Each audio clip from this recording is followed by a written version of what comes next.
Good evening, ladies and gentlemen. Welcome back here to the LCK Summer Promotion Tournament here. I'm Achilles, that's Papa Smithy, coming to you live, the first League of Legends broadcast here at the Sangam E Stadium.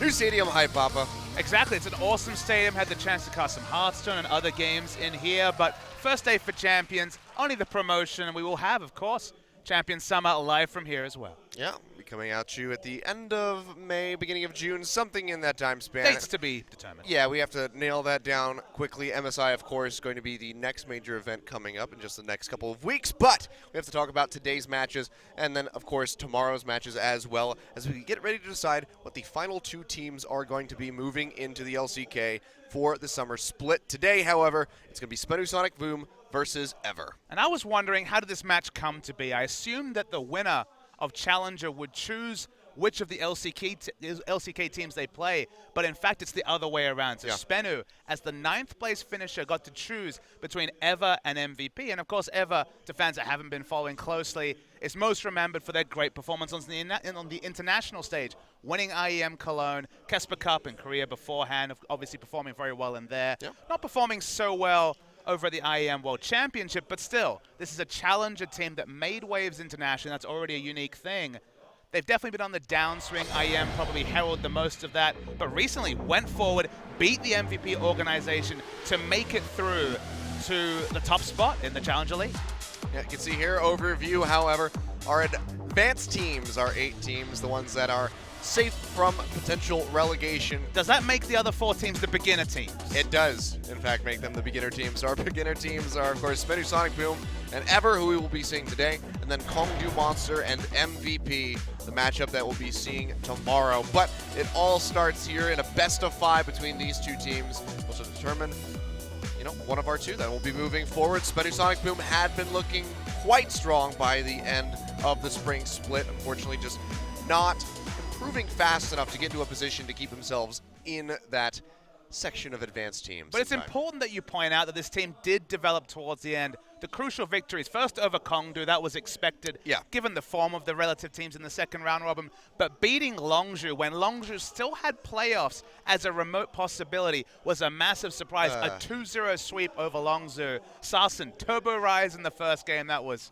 a sight to see. And game 2, the debut of that mid lane Jarvan that we've seen so many people hovering over, and actually a lot of success with so far. Yep, Sarsen, he's just been the man pulling out all the different champions. And something to note, today, Aurelian Soul Day. Oh boy. He is available, and Sarsen might be looking to add another champion to the list. I believe he's at 23, so we're pushing the numbers. We could see a 24th unique champion on your screen, Spenusonic Boom. This is the team looking to fight forward, and ironically, who do they face but the team that they guaranteed their spring spot over in last year's relegations, ESC Ever. Yeah, and this is going to be a big match for Ever when to come back and get some revenge against these guys who knocked them out of LCK contention the first time around. And now again, Sonic Boom may be able to play Gatekeeper against Ever. It's a team that you know, however, here. It's Soul in top lane, Flawless in the jungle, Sarsen at mid, and Nuclear Secret rounding out that bot side. Worth noting that famous victory over Ever was the competitive debut of Flawless, now their main jungler. He made his name in that series over Ever, specifically 5-man Lee Sin kicks, making his grand debut. They went the whole season playing with a different jungler, just Flawless for that must-win relegation match. He definitely had an up-and-down season. When he got Lee Sin, looked great. Other champions certainly was a bit shaky. Exciting to see him once again on this lineup and against this team that he really made his star on. Yep. Did you see on your screen, however, Sarsen, the man that we've been talking about so much in the last couple of weeks of this split. We've got some Ever fans in the audience. Some Ever fans indeed. Wasn't sure how many people we'd have turned out today for the promotion tournament, but it's actually a pretty good audience coming out for these guys. And as we heard right there, showing some love for the Challenger team as they come in with their very interesting photos here. They're all ripped on their photos. I got a close-in of this cheerful. This is an amazing cheerful for the Ever squad. Notable that this season, the Nene Chicken Challenger League was played live, so it wasn't over the internet, it was played in the studio, so plenty of studio experience for this lineup. Different names than you might remember, especially if you know this team from 2015. Athena, their previous mid laner, known for hyperscaling champions like Ryze, went over to EDG and has been alternating time with pawns. So Temps came in.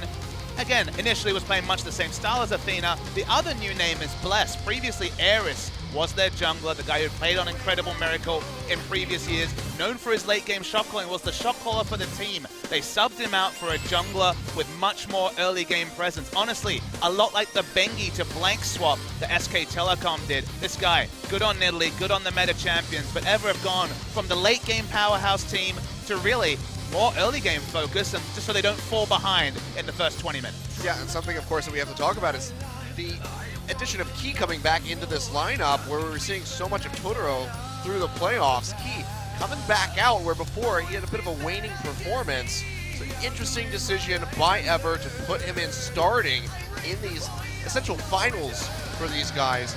To wonder if it's going to pay off for him, or if we might just see another swap should Ever lose this game one. And again, during the Challenger Series, specifically during playoffs, Key left the lineup. Key was seen as the shining light of Ever in previous years, but after his competitive ban, came back and wasn't the same player, making a lot of mistakes on display at IEM, over-aggression at level 1, getting caught. Totoro is the more reliable laning support. They've gone for the firecracker. They've gone for Key in their must-win series, so showing confidence in a player who certainly has the talent to really perform at the highest stage.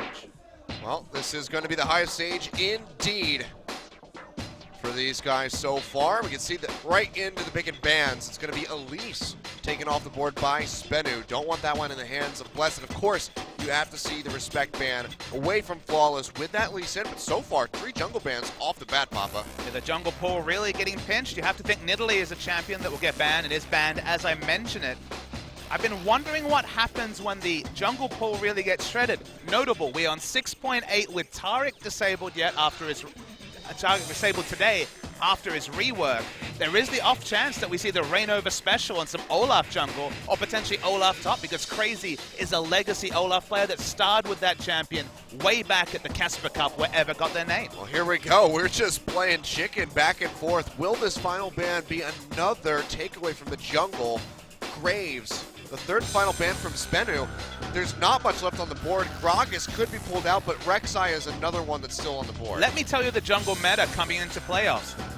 Elise, Kindred, Graves, and Nidalee. Lee Sin is an extra pick. So this is basically all meta junglers thrown out of the pool, waiting for a last ban. No Ryze ban is a big surprise. There's been a lot of tweaks on champions in patch 6.7 and now 6.8, so 2-patch jump from the Champions Final just a couple of days ago.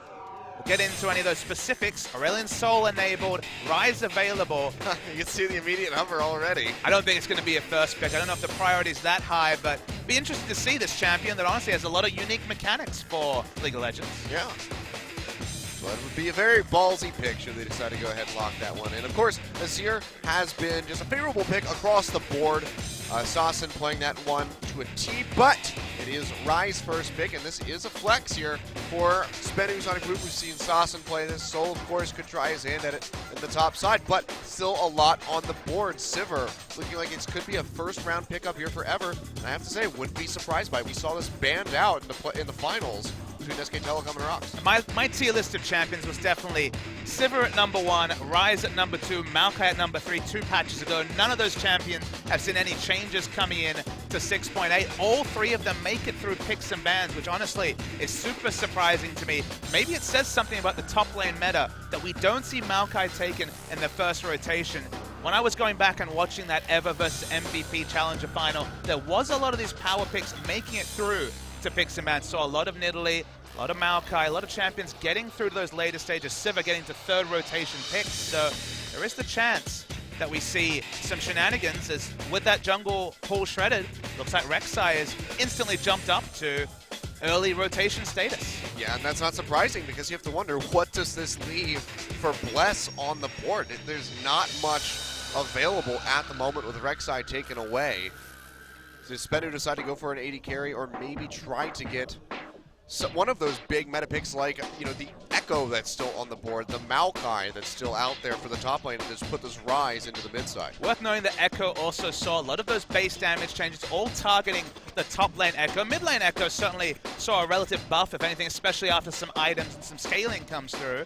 Sassen certainly someone who could try assassin mid lane Echo. When we saw him play mid lane Echo, it was the tank build. That's very disappointing to you and I, although Faker played and everything was okay. And Faker made everything worth it in the end, but Echo's still going to get picked up on the side of Ever, as is Varus, something that has also been heavily contested in the last couple weeks, and we could see that will be top lane Echo and Varus in the mid lane. So just going to be the jungler, last pick here for Ever as we enter into this last round for Spenu, playing around with the Maokai, which would make for a mid lane rise for Saucin. Ever's identity has very much been the Poke comp, Varus central to that.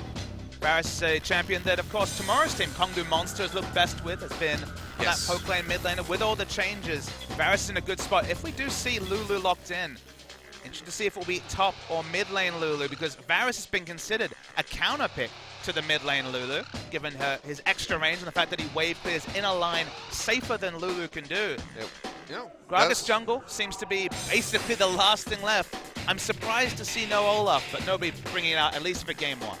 Yeah, Olaf did receive some buffs, 5% to his lifesteal at base. I mean, it's a really big buff because that's so much more sustained specifically through the jungle, and a much stronger 1-point wonder, getting that extra 5% for the ability that you want to level last. It's also 10, I believe 10 more armor and MR off the passives for Ragnarok, so. Don't need to convince me and Olaf, and don't need to convince Crazy about Olaf, so have a sneaking suspicion we'll see that later in the tournament. We haven't seen the Gragas locked in. Heavily expected to be the jungle pick, although you could also flex the Echo to jungle in certain circumstances. I suppose, not something that we've seen in quite some time. Could still be effective, but of course we still don't know what's going on over on the side of Spenu Sonic Boom with this Lulu and this Trundle. Almost certainly going to be the Trundle on support, but will it be Lulu in the mid lane? So far it looks to be that way. 20 seconds when the players have to stop swapping. I'm really liking the draft from Ever. A lot of power in this lineup. Very strong wave clear. Even the Echo from top lane, the Gragas from jungle can lend a hand with ranged wave clear. Sivir Varus basically instant clears wave clear. Even if the Baron buff or Banner of Command comes through, they both do physical damage to do a great job of clearing waves. There could be so much lane pressure on the side of Ever, and Saucin's basically had to counterpick himself to look for a safe mid lane option. He's going to go with the Lulu. Varus does do very well in this matchup, and Lulu finds it hard to itemize in a satisfying way. Basically has to go Rod of Ages for any sort of sustain, otherwise every time she's hit with a Q, post level 7, really gets punished. Yeah. Starts doing a hell of a lot of damage. We'll have to keep our eyes, though, on Flawless and see what kind of pressure he can create. Of course, both of these junglers not using strong meta picks at this moment. Rek'Sai, we see her come out very rare occasions in Korea. We see her a bit more consistently in like NA and EU, but still, overall, not one of those desired jungle picks these days. So the question becomes, what kind of pressure can they apply in the lanes with these champions that just aren't used much anymore? 5 jungle bans, you expect the pinch to get these champions. Gonna be an interesting one. It is indeed. Spenu versus Ever, game 1 coming right up. Let's get straight into it.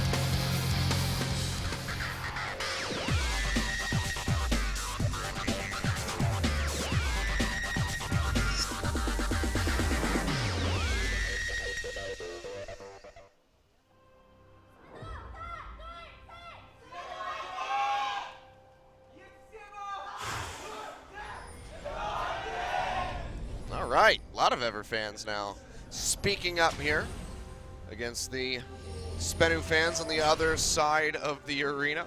Speak up and be counted, and what is, once again, a best of 5 for the chance to go through the champions. There we go. It's a pause, so there's a lot to talk about, so I don't mind it. We've jumped 2 patches, so a lot of adjustments. We see plenty of corrupting potions in the game, corrupting potion. So a bit of a love tap, basically putting the power towards a mana rather than the health regen, so it affects the trading. Speaking of trading, Grasp of the Undying, taking a nerf in the top lane, does definitely hit champions like Echo, because you think about the Echo in particular. Thank God for that. Iceborne Gauntlet nerf, down to 100% extra damage on the bonus, on the base AD. Yep. Then you think of direct nerfs to the base values and the missing health. And then you also talk about the corrupting potion nerf. You're talking about indirect and direct nerfs, so Echo should be much less oppressive in the top lane, but still a good matchup into the Rise early, where it can look for those turret dives at level 6 and really prey on the scaling the Rise is going to do.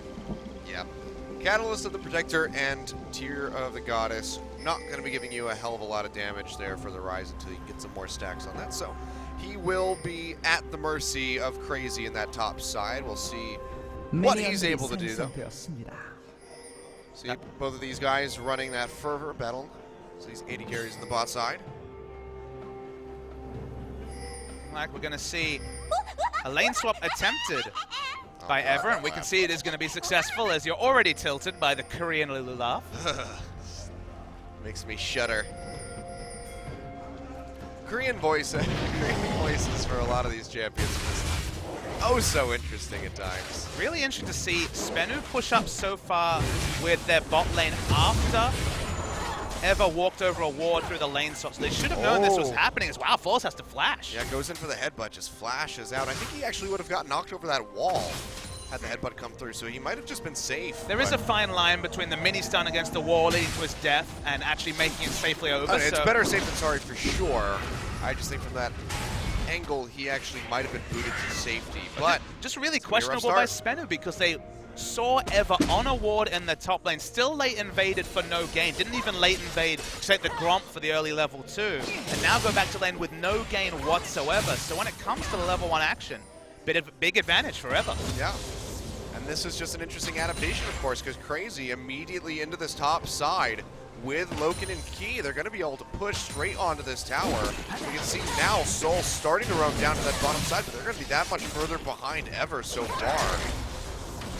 Spenu, I think, really had the interesting mind games in pick and ban. We remember that they banned 3 junglers on the blue side. On the blue side, you have that flexibility to really be creative with your bans because you don't have to deal with the priority first pick being taken away from you.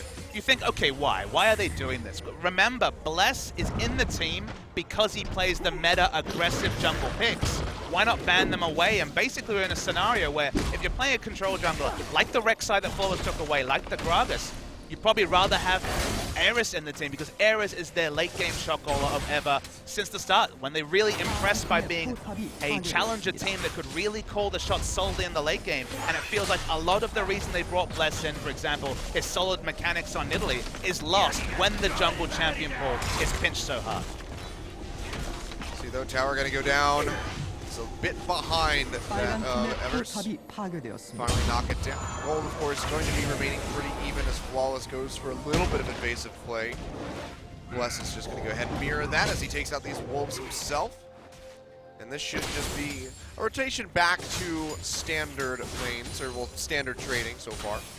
One of the reasons why Ever looked for that early lane swap is that if you can force Rise into a long lane, when he's trying to scale up, he's so easy to gank and take down. Bless looking for a gank, but far too optimistic on that one. He's just going to walk in and say hi.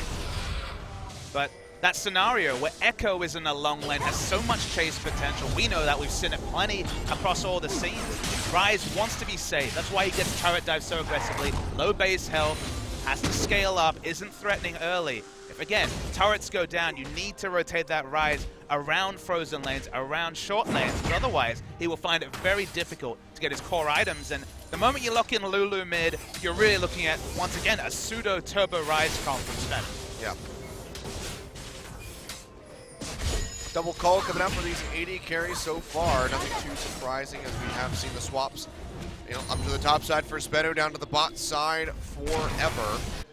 So should just be another tier 1 turret trade as we go back to quite standard strategies for both of these teams. Then the question is, where does the Rise go when all these turrets are down? Notable that we did not see mirror turret takes, the EU lane swap meta as we refer to it, in either the Champions Final or the Challengers Final. It's actually been a while since, in Korean play, since we've seen the mirror lane swap changes. So interesting to see if either team is more adept to it, because Ever certainly was the one to initiate it favorably and got a lot out of it. Is maybe this time we'll see something come off in mid. Oh, is it coming through from Crazy? Saucin, smelling something fishy, goes ahead, throws that ward over the wall, but will just end up losing that tank in the end. It does keep himself alive, so pretty good trade. You can see though, they're spotting him out. And then Bless is invading down to that bottom side. That's going to be the Rift Herald started up here for Spenu, who should be able to take this one away. Crazy is on the roam, but Doesn't have a ward to throw over, so he's just going to be using cast Rift Herald Pit. None the wiser that it's being taken until just now. Good adaptation from Spenu. They knew that Ever will be so much slower and picking up the outer turret and bottom because they had invested in Genki mid. Oh, Secret's caught. Oh, wow, yeah, it has to flash away. Will get himself to safety. Crazy not wanting to chase up into the welcoming arms of Soul, it seems. Still does get that flash away from the Trundle.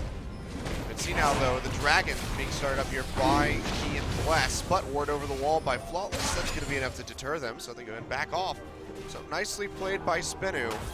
Kind of awkward for the Lucian, who has the Rift Tower buff. Will have to push up, so Sivir gets a free back. Know that lane can't be frozen, so will be pushed out. Won't be any way to punish in the lane swap. As, again, eyes on Ryze and how long it takes for him to get scaling, given the mirror turret takes in both top and bot lane. Yeah, interesting here, though. Tempt actually taking the teleport on the Varus. Not something that we usually see for him. You know what team wanting to match. pioneered that? It was Ever last year. Athena would go teleport Varus and do his best to make it work. You know, you're not worried about the teleport into the Chains of Corruption initiate. Of course, outside chance of that happening, but very unlikely. Again, much more about controlling lanes. And it's the old Ever flavor that was the trademark of this team ever since we saw them in the Kesper Cup and onwards. That's why this meta suits them to some degree. It was certainly a surprise to see them take down MVP to win Challenger's career. It was 3-2, it was very close, but this team getting the win in a double TP meta probably shouldn't be a big surprise. Yeah, and on that note, I mean, we'd been touting that we thought MVP was going to be the team to find victory in that finals, but Ever? A little bit of a return to form, it would seem, in that game. Like you said, still very close, so MVP should have an interesting match tomorrow against Kongdu Monster. See, though, Flawless Nuclear getting engaged on. Jane's not going to connect there from Temp, gets knocked into the wall. Crazy's there to follow up, laying down a lot of damage. And will be the Wild Growth coming out from Saucin. Should keep the Rek'Sai alive, and it will. All in all, it'll be a TP down by Crazy, flash away from Bless. I think it's a flash away from Flawless.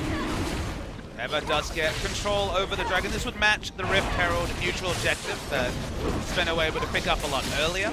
Will be definitely very different timers between the Rift Herald and Dragon spawn, so let's see which team can get control in the next 5 minutes. This is going to be one of the last couple times that we get to see regular 5-stacking Dragon pops. Elemental Dragons will be interesting. I'm not really convinced. That's a word for it. Rift Herald being rotated out as Tempt. Oh, yeah, has to just pop the flash. Does get himself to safety, but nice pressure coming out from Spenu. Tempt should have been playing towards the bottom side of the lane. You see this good ward coverage from Ever on the bottom side of the lane. No information whatsoever on the top. Yep, so completely blind. He's caught out in that situation. Loken, because there's no Rift Herald buff, can do his best to freeze in the bot lane. But yeah, Rift Herald just introduced to the game, it feels like, just a couple of months ago. Going to be changed dramatically in the preseason, at least as the patches stand now. I was excited to see teams go from basically not looking at the Rift Herald to really playing around it and rotating and strategically using it. It's been something that's been prioritized more and more lately, and here's just like, we're just going to change it all. Elemental Dragons, though, not sure how that one's going to go down. Then there needs to be more predictability about what type of dragon is coming. It just seems way too inconsistent. Again, give Riot the benefit of the doubt. I really like their dragon changes. The last time they changed them, I thought they improved things, the second and fourth buff. They want to do something different. Do they have it right the first time? Probably not, but it'll get there. Yeah, ideally. I think that, they're making some interesting changes that, on paper, I don't necessarily agree with. The buff timers being the biggest one. Plenty of time to iterate. That's all we can say. Yeah. I think that one, on the whole, is just pretty silly, though. What? Elemental Dragons, we have to see how that one plays out. I think the buff timers is just a little too hand-holdy. I know the first time timers were introduced, people were against them, and it feels like, once again, they're adding more, but it doesn't feel like the first round of timers changed anything about the game, so let's see if removing skill cap, I say in inverted commas, around those buff timers, add skill cap somewhere else, because theoretically there's more mind space to think about other things than timers. With them removed is something to consider. It's true. Glass half full, come on. Sure. I am still just of the Speaking of timers, do we just not have timers? Is it one of those patches? Looks like it. Oh, there he comes. Well, all right, 5.8, guys. Yep, jumping out of the ground. Red Herald spawns, and that's going to be Ever, of course, ready to pick that one up. But you can see Spin and Mark just sitting back and relaxing as they lose a global objective. They're going to be looking for this tower in the bot side. Crazy's here, however, and still offers a good amount of wave clear, even with just that Q of his. Just time Winder will be able to pick up those minions, and just like that, Spenu set packing away from the bottom side. Ever, despite getting a favorable lane swap, have been falling behind specifically in CS, about 600 gold advantage. Spenu side, you can see mid lane especially sees that biggest lead as, oh boy, quite the gank rush here. Oh yeah, runner on the backside, Temp nowhere to go, eating that culling, and he is going to fall for the first blood. Nuclear picks that one up. Sassen going down quite low. Flawless though. Looking like he was a little bit overextended there in enemy territory. Is able to take the tunnel out. Just like that, Spenu picking up the first blood, netting themselves a 1,100 gold lead. Really awkward explosive cast from Bless. Misses completely. Remember, this is their new jungler brought into the team for his mechanics. Not, of course, going to be focusing on the meta champions, but with the meta champion pull out, needs to pull out his Gragas mechanics, and so far, not convinced. Neither am I. Is he not even able to apply any pressure onto that mid side? As Sassen is there to pick up all of the CS with a wave clear from the Glitterlands. So holds on to that one. Some nice moves being made here by Spenu. Ever's comp plays so well under enemy turrets. Varus to poke out, and then a lot of turret damage with double AD. Very good goalkeepers or tanky front line in Gragas and Alistar. So Ever going to have to be really powerful about setting up, and you're not really worried about the Ryze teleport flanks this early into the game as Loken's overextended. Yeah, and that's going to be a TP coming in as well on the hunt. Gets pop. Pillar comes out to block him, and he flashes to the side. Gets rooted immediately. Should be able to get out of this one alive. Crazy coming in, though. Gets onto Nuclear, who's taking a hell of a lot of damage. Pulverized onto 3 members, but Spenu still looking to turn this one around as Sassen has joined the team. Looks like they're just going to have to kite back and down the lane to safety. Should be able to get out. No deaths going to be coming out of this one, but a lot of summoners blown on either side. Although a lot has changed about Ever, they are still very Loken focused. This guy is a supremely good AD carry. A lot of people thought after his performance at Kesper Cup, after his performances at IM Cologne, he'd be picked up by a team. CJ Entus was definitely the one that was bandied around the most, their AD carry, as nothing's going to come out of this re-engage. He has very much still been the star of this team. They play a lot of poke comps. They definitely have more powerful early game, but in the late game, Loken carries Ever more often than not. See that wave clear from Temps coming through in the mid side, keeping that turret relatively safe. It's only taking about a third of its HP and damage at the moment. Now they've had a lot of pressure spent, and they're not able to deny blue buff from Varus. Still a super mana-hungry champion, even if he has Tia. So Spenu controlling that objective would really allow them to push up and start threatening mid lane turret. But if you're just trading blues, definitely going to give advantage to Varus in particular. Yep. There's going to be a bit of a slowdown. Calming of the Rift. As we're just going to go back to some general farming as Tempt has gone up. There's a big wave in that top side getting ready to crash into that tier 2. You can see it took a little bit of damage, but clears it out in time. TP's actually going to be coming through, however. Spenu has already started with the Dragon. Will gets thrown out by Secret. Does give him enough time to go ahead and run out of the pit. Flawless still in here, but has the tunnel available. Dragon's down to half HP, however. And Ever going to go straight onto this one, try to get this second Dragon for himself. Should be able to confirm it here. A nice steal away by Flawless. Outsmites Bless, who just did not have the smite up in time. Ever really needs to be clearer peeling off. There was not a clear call to fight, even though Bless didn't have the smite. So questionable by Ever. It was nice to see that it was the right thing to contest because they had the first Dragon. They were setting up a win condition. Already this game is starting to stall out, which suits Ryze to a T. Yeah. Dragon would have put a timer on it, and suddenly that timer is delayed considerably. Yeah, nice takeaway there by Flawless. Bless just really committing the damage to the Dragon. before the smite was available, just unable to get it. So when Flawless tunneled over, Dragon was at 3,000 health. They didn't need to burn it from there. They could have just had someone tanking it up. Bless, I guess, ideally, because he has the sustain from the passive. Yeah. And then, or just let it reset completely and look for a fight. Instead, they took the greediest option and were thusly punished. Yep, nicely played by Spenu, and that's just going to give them an earlier double teleport advantage here, as Temp did use his to join the team by the Dragon Pit. So Sawson and Soul just a couple minutes out from having that. They can make some serious plays with this Lulu Ryze combination. A timer till Ryze is truly online, but the God of Ages is stacking. After the lane swap, I assumed Ever would keep a really high tempo, basically put a lot of pressure on the map to ensure that Ryze was always having to follow, get to place second, have to take the most conservative route because it's Ryze and he's a very diveable champion. Instead, Ryze has actually cultivated a CS parity or slight advantage over his opponent. Spenu have stalled the game out by denying that second dragon, and suddenly, Ever are letting Spenu scale, which is a scary proposition. Ryze has seen no changes on 6.7 or 6.8. A lot of the meta champions hit. Ryze right up there as the most powerful. Yeah, already has a planned rework by Riot. When does Ryze not have a planned rework? It feels like every time Ryze comes out, they're like, okay, we'll try again.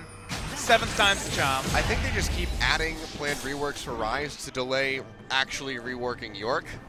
It's like, no. No, that's not it, Achilles. Come on. Next season. We'll get him next season. Your eyes are off the prize. They throw in Ryze reworks to delay the planned Yorick skin release. Never can we have a... I know that the skin team and the game balance team probably shouldn't be working, but for Yorick skins in particular, the reason we haven't seen one, so much game balance, and they're the ones that have been assigned the Yorick skin. Awkward, huh? Yeah, maybe they just can't think of skins for York for some reason. They're just like, God, I just don't know what would be a good skin for this guy. Anything, literally anything. Well, that's what Ever's thinking as far as plays that need to be made. They're going to try to contest this Rift Herald. That's going to be the TP coming in by Crazy. They will be able to take this one away.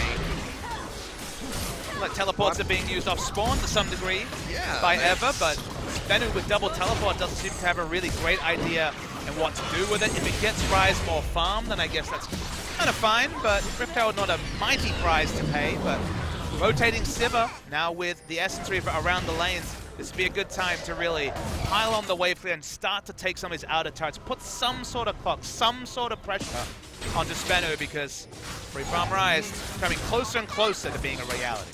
Yep, Sawson shoots straight back into the piercing arrow. Taking a good chunk of the HP, but 3 members posted up here in this mid lane. Not going to be able to really get in range, however, to put much more damage down onto that turret, so it's still going to stand strong for the time being. But look at the CS discrepancy that we're seeing in this mid lane. 197 for Sawson to Temp's 162. And this is a lane that Varus typically wins against Lulu. Again, I guess it's better to preface that if no one else is involved in the lane, Varus does well, but the moment he loses Flash, has to be super conservative in terms of his positioning, even with massively long wave clear. Spenu have made the pressure plays that have worked around mid lane, and thus Tempt has had to be denied from some farm. Will start to pick it up. Has the more Malmortius, which again is an item that's been retuned. No more attack speed when the more Malmortius shield is popped. That was probably the stat that made the least sense, so taking it away, probably the right call. Just bringing down the power level of Maul specifically. Which was something that was quite necessary. Probably the most busted item in the game. The most busted item. That's probably pretty fair, really. Yeah, it was pretty bad in a good way. Like, it was pretty good in a bad way, I guess I should say. Would be the better way to phrase it. Yes, very much so. Kind of like Faker. He is. When does he get rebalanced? Never. Oversight. He Riot, will please. never be rebalanced. I'm sure some teams are going to try to do some rebalancing in MSI, but they're probably going to fail miserably. It does definitely look like SK Telecom are in a position to get the one title they haven't been able to pick up. The one title they've never gotten is MSI. They've literally claimed every other title, and based on their form in that final, be a brave man to bet against them. Yep. made that mistake for the final. I thought Rocks were going to take it. Well, boy, was I sure wrong. We certainly We were all wrong. We had a lot of cheerfuls for Rocks Tigers on the stream, and all of us disappointed. Yeah, I noticed that by the beginning of the final, everybody had the glowing Rocks Tigers Thunder Sticks, and then after like the first 2 games, everybody just somehow managed to be Where holding did the Thunder SK Sticks Telecom go? Thunder Sticks. And I was like, huh. Like everyone has Thunder Sticks, but these ones don't glow, so. Soul's coming in with a defensive teleport. Dragon Yeah, at gonna 3,000. Yeah, gonna be contesting this one. So Dragon now at half HP. Nice pillar thrown down there by Secret, trying to keep them out of the pit. Looks like Ever just gonna recommit to this one. Can Flawless get it? Trying for the seal. Goes over the wall. Cannot get it this time. It's actually Temp that takes it away. Flawless is gonna be targeted against a 3-man knockup for the Wild Growth, but looks like he's just gonna go down in the pit. Nice cast comes out, separates Spenu, who have to go on the run to try to get away from Ever, who are just charging up towards this mid lane. Nuclear gets caught, takes a ton of damage. Manages to get out in time. Nice shield from Sassen. Does keep him alive, but Spenu are just completely scrambling to try to stay alive. Flash over the wall by Soul into the Raptor pit. Does live, but nice pickups there by Ever in the end. Take down Flawless, take the Dragon, and looking like they're going to be able to take this tier 1 in the mid lane. Double AD, so that's so much turret damage, just able to push up. Rise and Lulu, even at low health, are putting in a pretty heroic defense, buying time for Lucian to respawn. Crucially, Ever doesn't get a turret, but again, I think Spender were a bit greedy. When we see the replay, they could have gone for a true engage. Instead, they just tried to poke around. We're going to see the replay now. Look at Key specifically. Uses the Alistar ult really early. It's one of the important frontliners. If they just moved back, given up the Dragon, then fought, Key would have been a lot less useful. Instead, Force goes in alone, gets killed, nice explosive cast, gets everyone else pushed away from Spenu, and then it's a true 4v5. So if they just committed to fighting instead of just looking for the opportunistic steal, a pretty low percentage play, I think they would have had a really decent shot, but as the results were, Ever certainly went out around that Dragon. Yeah, that was very nicely played. Odd that Flawless missed that one. A confirmed Dragon kill from the Varus. Not something that you see every day. Interesting pickup, but one that Ever going to be quite happy with as they do put their second Dragon on the board. We're not able to take down that tier 1 in the mid lane. We can see Spinner though going to be trying their hand at this one. Pillar gets thrown down, trying to slow them up, but they still cannot get in range. Have to show respect to the Varus with Chain of Corruption available. They just back off and they will let that turret sit there with low HP for another couple waves. I mean, Spenu want to put pressure on, force Crazy to blow the teleport, but yeah, again, Varus Sivir, the most reliable wave clear duo you could ever ask for. Both do physical damage, both have immense long-range wave clear. Even Sivir's pretty safe now with the ability to crit the minions, can just W and Q from range and instant clear a wave rather than having to get those multiple auto attacks out. So no pressure, no ability to draw the teleport, no turret, and thus we reset once again.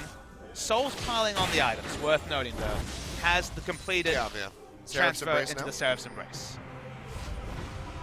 We'll see where he wants to go next. So when they ran this comp, it's not a true Turbo Rise. We don't see multiple speed outs, but there is the Lulu. It was Sarsen, a carry-minded player, playing the Rise. I have not been convinced by Soul or Saw in the carry role, and this Spenu comp is very top lane focused. That it is. We can see a lot of damage coming through now. This is going to equalize the HP on both of these turrets in the mid side. So we could just have another tower trade coming up pretty soon. You can see Nuclear roaming up to the top to catch this massive wave that is built up here. The moment he shows, that's basically Spenu saying we can't defend this turret. Yeah, Soul's not there either. He's roaming down to the bottom side. So this is just going to be the mid tier 1 being surrendered by Spenu. And that is just about going to even gold up. Just a couple hundred separating these teams here at the 25-minute mark.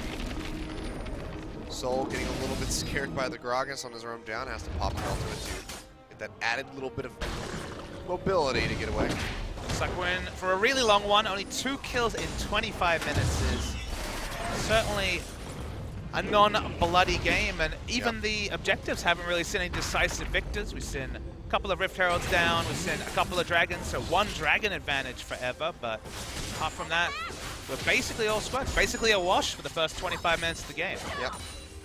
Probably not going to be seeing Baron come into contention in the near future either. Going to be a little bit of time before either of these teams are going to be comfortable going for it, because no one can really sneak out a Baron with these comps. Not a ton of high burst damage for him. Maybe they, if they had that Cassiopeia, or if they had the Azir, they could go for a play like that, but this time around, not really going to be happening.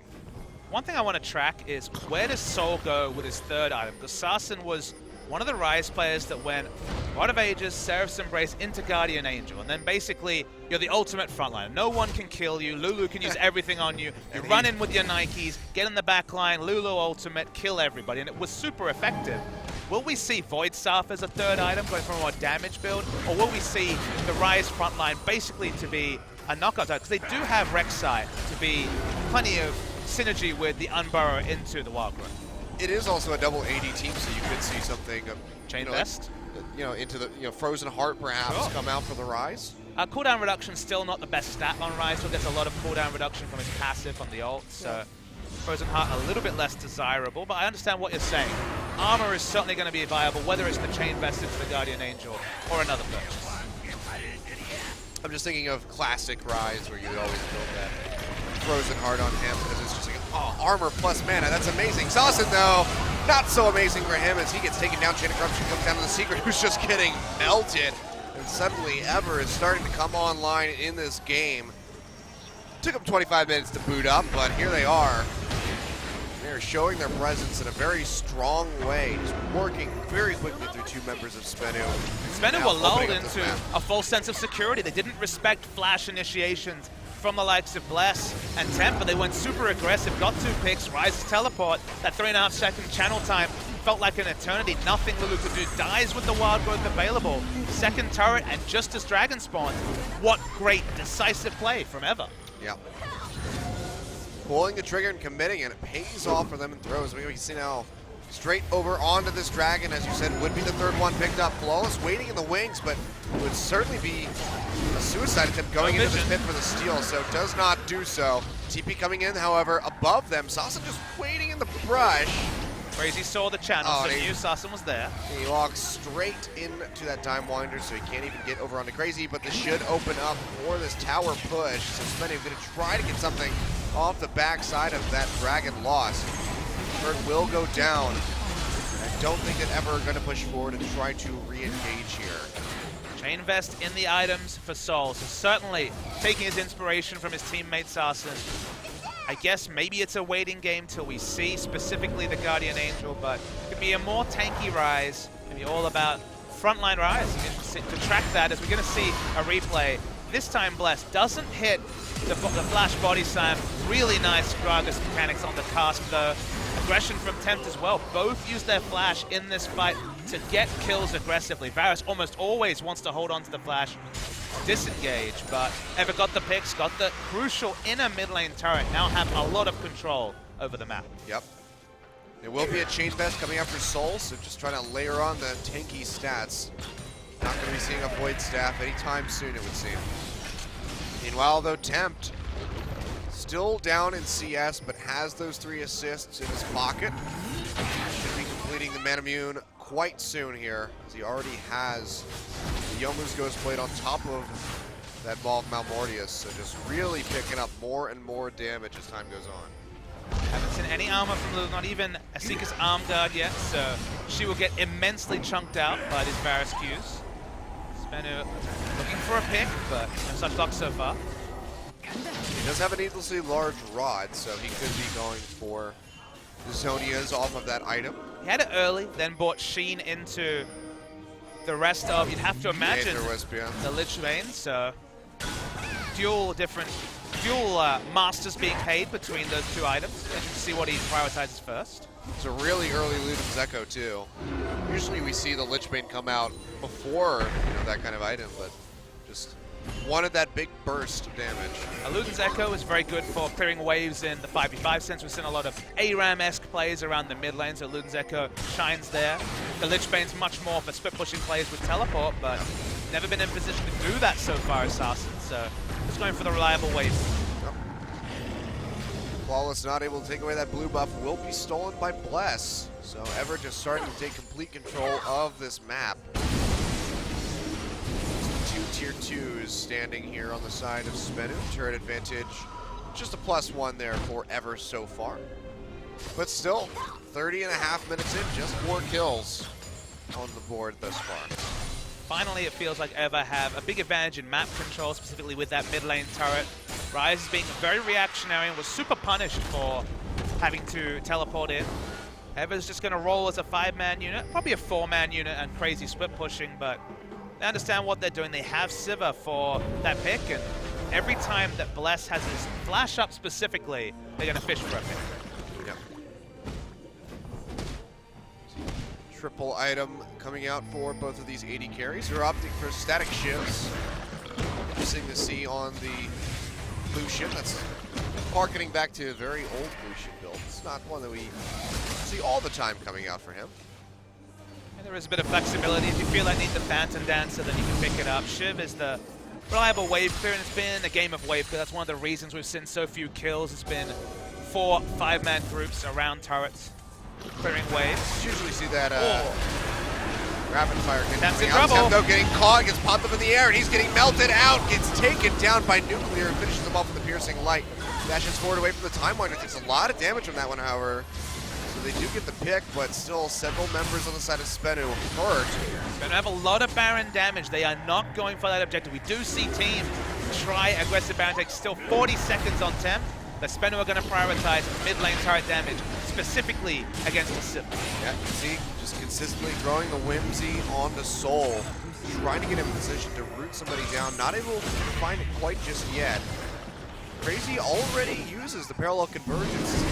The wave's crashing in, Flawless comes to the backside, gets booted into that tower, Blessing a lot of damage.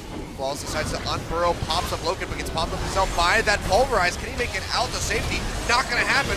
Loken finds the kill. The re-engage coming through from Ever. Go right back in, take down Nuclear, and now over onto Soul, who's just trying to sprint away.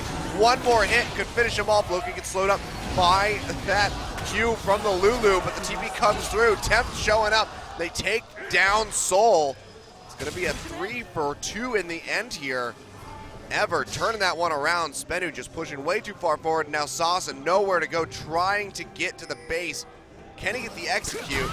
Not gonna happen. Throws on the Wild Growth, gets locked up, trying to TP out. Can he get it in time to stun it? Will it come through? Not gonna happen, and Sauce does manage to escape, but Ever is taking down the Baron on the other side of the map. And even though they're the challenger team, Ever is being so much more decisive. They're leveraging very low health totals. He has to flash away or he would have died to the Baron buff. Spenu made a really poor decision. They could have taken a Baron. Instead, they try and push against Sivir and a full health tank line. So aggressive by Flawless. Flawless has 2 armor items, thinks he's tanky enough, but basically takes the brunt of 4 members, and this leads to what is effectively a delayed triple kill from Loken in a 4v5. Soul doesn't have that Guardian Angel. The front line is not tanky enough when Flawless gives up his life for no gain. Low percentage play from Spenu when they could have just turned on to Baron, tried to get a second pick, and really punished Ever, but Ever comes out really ahead. Oh my god. I hope we get a replay of that. Flawless just stole the dragon with his... he just stole the dragon with his Q. Well, casual Prey Seeker steal. All right, just throwing that one out, taking away the dragon. So that was going to be 4th dragon forever. That would have been really crucial for them, you know, putting a nail in this coffin here for Spenu, but he's able to steal it away, picks up the 2nd dragon. Worth noting that we talked about how Ever had good wave clear even if the enemy had Baron buff. Teleport coming through from the Ryze. TP coming in here for Soul. Will he get that big using that on the hunt. Can he get the root down? Gets headbutted away immediately. Goes in on the Temp. Now Loken getting knocked up, getting melted out. Sostek finds the kill. Finch coming in the backside here from the rest of Ever. Temp still on the run. Soul trying to lay down the damage. Cannot find it though. A nice cast to get the disengage. Spenu's still on the chase, but not going to be able to find anything else. He's going to be pushing down this bottom side. A nice pick, though, onto Loken. That's a huge chunk of wave they're taking away from Ever. And Ever just didn't respect the potential for an engage when they had Baron. A lot of their tanks were out of position, proxying between mid lane and bottom lane. A nice decisive play. Denies Baron buff timer crucially. Loken still 20 seconds to respawn. They'll have to push their lanes up again, and that might negate a lot of the power of this Baron. Yep. See, though, not able to get onto that tier 2. Crazy and Key arriving in time. Now they're trying to get aggressive onto the Echo, who's still pretty damn tanky despite the nerfs. He is going to be able to dash his way to safety, and Spenu just going to be sticking around on this bottom side. TP not available from Temp, so has to recall to try to join the team. Loken comes back up, but will not be able to get underneath this tower in time to clear out the wave. So Spenu able to pick up that turret in the end. Still down by about 1,000 gold here, but that's not too much. Really just counting pennies at that point here as we reach the 36-minute mark. Really poor play from specifically Bless and Temp. Temp up, farming the top lane with no teleport, and Bless, for some reason, taking the Scuttle Crab around Baron, even though Baron buff isn't going to spawn for multiple minutes. So no real need to be looking for those objectives. Should this group with the Baron buff and the strong wave clear take stock of this. Spenu have actually traded up in objectives while Ever has had the Baron. Yep, this would be not the best Baron power play if we had that feature here in Champions. We don't even have neutral timers this patch apparently, so yeah, it's the old meta of casting. Got to feel for when 5, 6, 7 minutes passed. We do have the Dragon and the Baron, but when it gets to that 2-minute mark. Ah, okay. But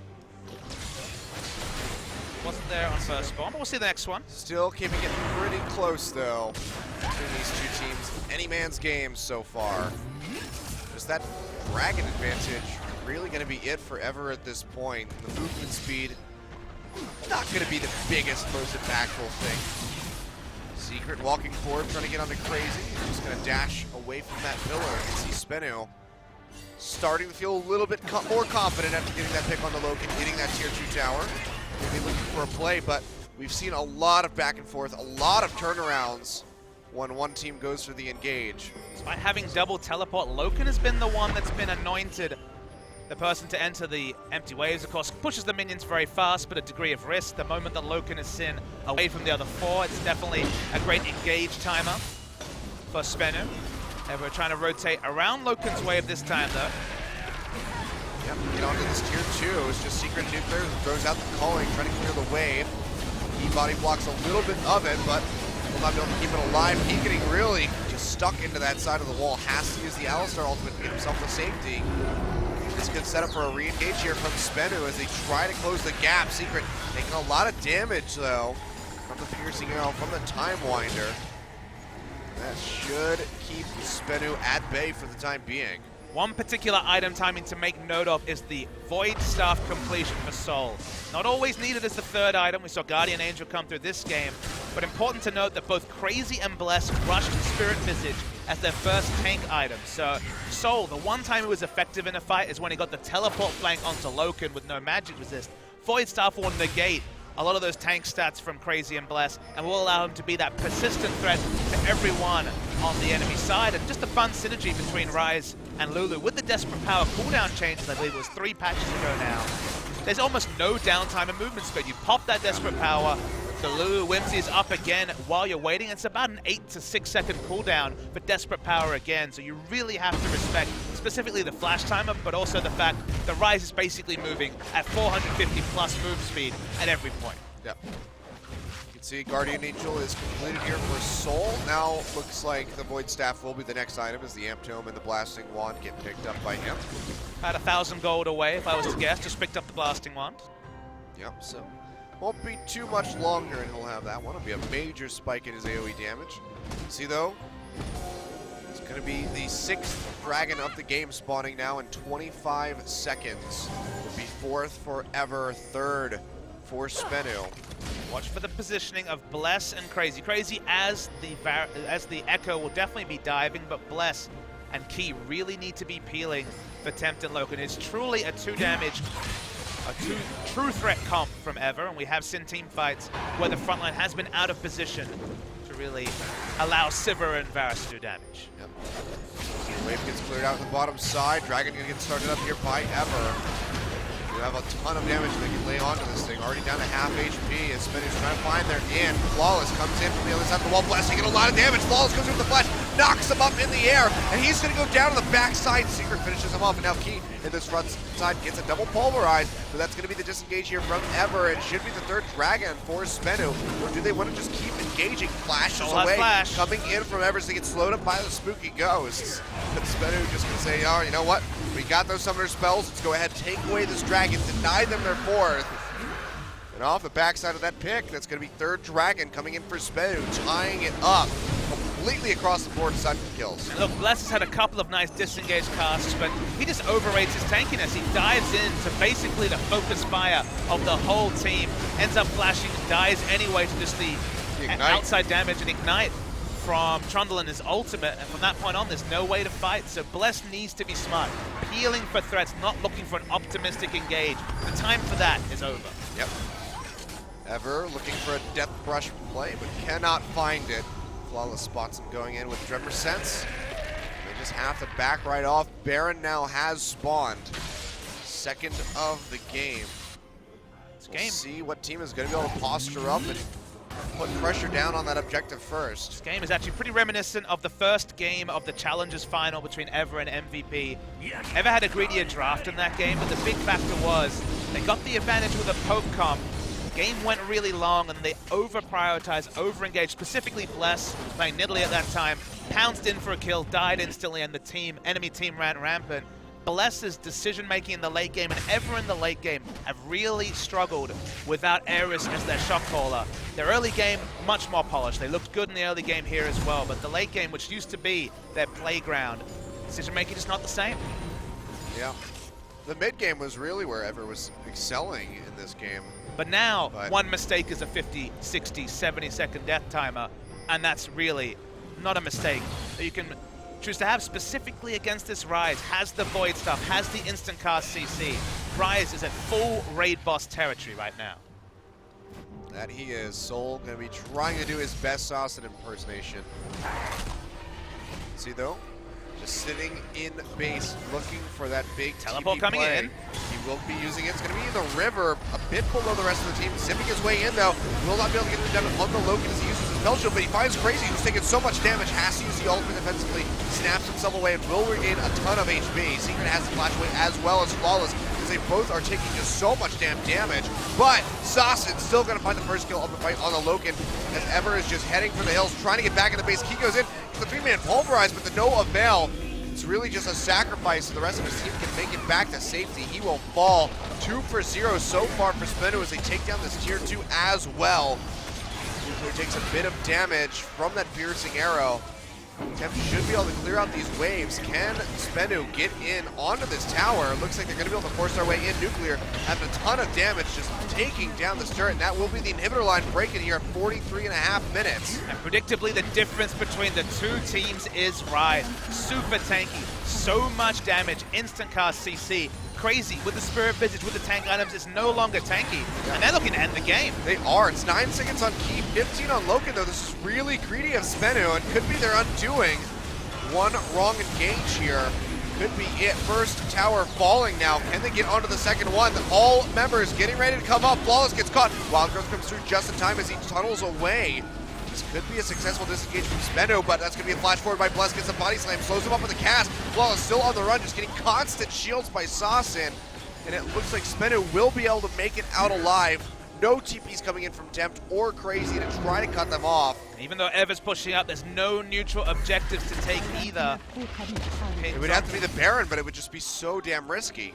Gonna try it. The health bars are there, but not on Bless specifically, who's gonna be expected to tank it. He is here, as is Crazy. We see that the Void Rush comes through from Flawless. He's already stolen 2 objectives. Can he make it a third? Looks like he won't even have to, as it's just going to be a disengage from Ever. That was just a fantastic play coming in from Spenu. Ryze is just so powerful. They've already shown they can play this, and I guess we have to come back to pick and ban. On the blue side, you can do these mind games. Ever, you saw Spenu basically said, okay, we'll ban out junglers, and Ever's response was, okay, they must want a priority jungler for Flawless. Let's ban out junglers too. The Lee Sin ban first, that's very understandable. You're playing against Flawless. Yeah. The moment they banned a second jungler, they were left in that unenviable scenario where something had to creep through, and that something is the champion that Spenu have shown the most on. The Ryze, it was banned against them in that second game of Longshu after Saucin played the Turbo Ryze comp.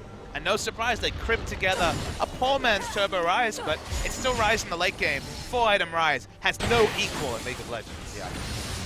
You do have to wonder, though, what's going to happen to Spenu going into Game 2. They're not when going to they're get over Ryze. onto the when they're over onto the red side, they cannot ban that many junglers away from Bless. He's going to be able to get a pick that he wants.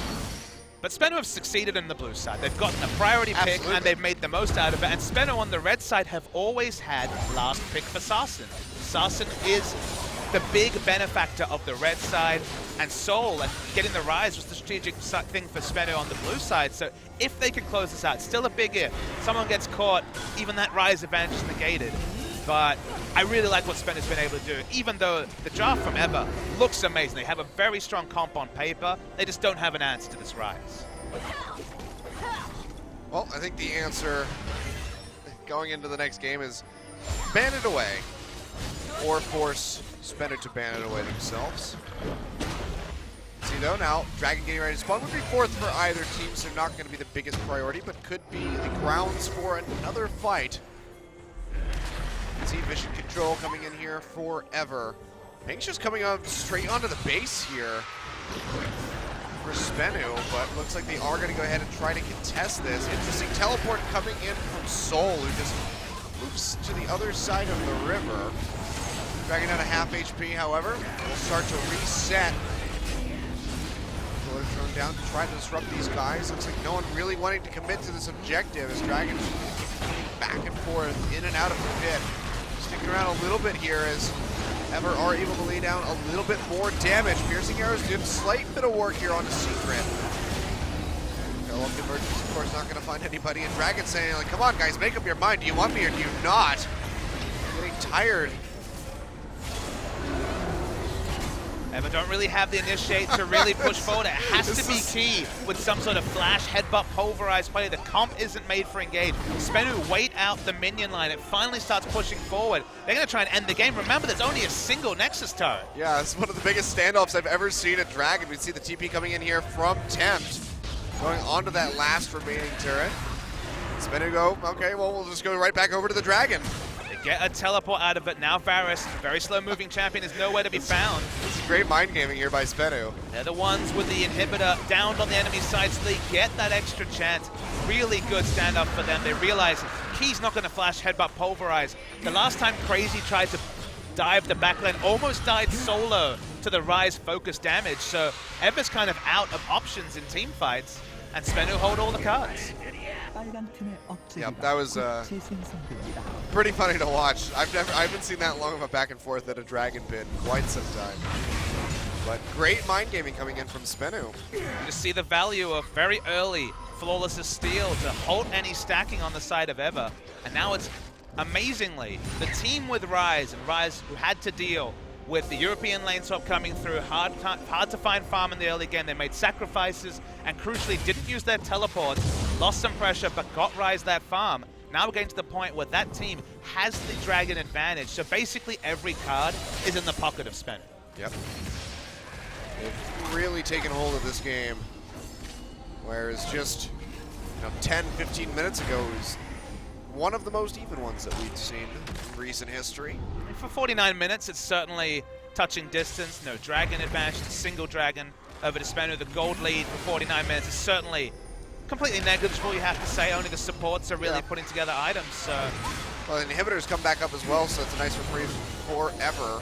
You just come back to 25 minutes where the game was even. If you could spawn the game at 25 minutes and Ryze with a couple of items, you take Ryze every game. In fact, at this power level, you take Ryze any game, every game anyway. Yeah. But Ever couldn't turn on the heat after the lane swap, and now we're just getting to the stage where they're outmatched specifically by the Ryze. See though, Crazy starting to split up in that bottom side. TP is available, so should Spenu start up the Baron, could answer and join the team. Looks like you say that, but there's not a lot of red wards down anywhere near this Baron. It's going to have to be a very defensive teleport. Yeah. One's put down at the back of the pit, but it's going to be... It'd be a really risky one to go in on. You can see this Baron already down to half HP, but Spenu going to be playing safely. Teleport canceled this time. TP canceled by Crazy, and he's just going to roam up the river still. So... Consider the last two teleports, Achilleos. Tempt forced to teleport back to base, ended up being a neutral objective over to Spenu, the crucial fourth Dragon. Now Crazy forced to teleport because Baron was started. gets nothing out of it. Spenu, really smart around objectives. Did they see? I don't know if they saw him teleport though. They did. It was in the middle of the minion wave. So. Oh, okay. I thought he roamed out a little bit. I was looking at the rest of the team. I thought he had roamed out of the lane before he did the teleport.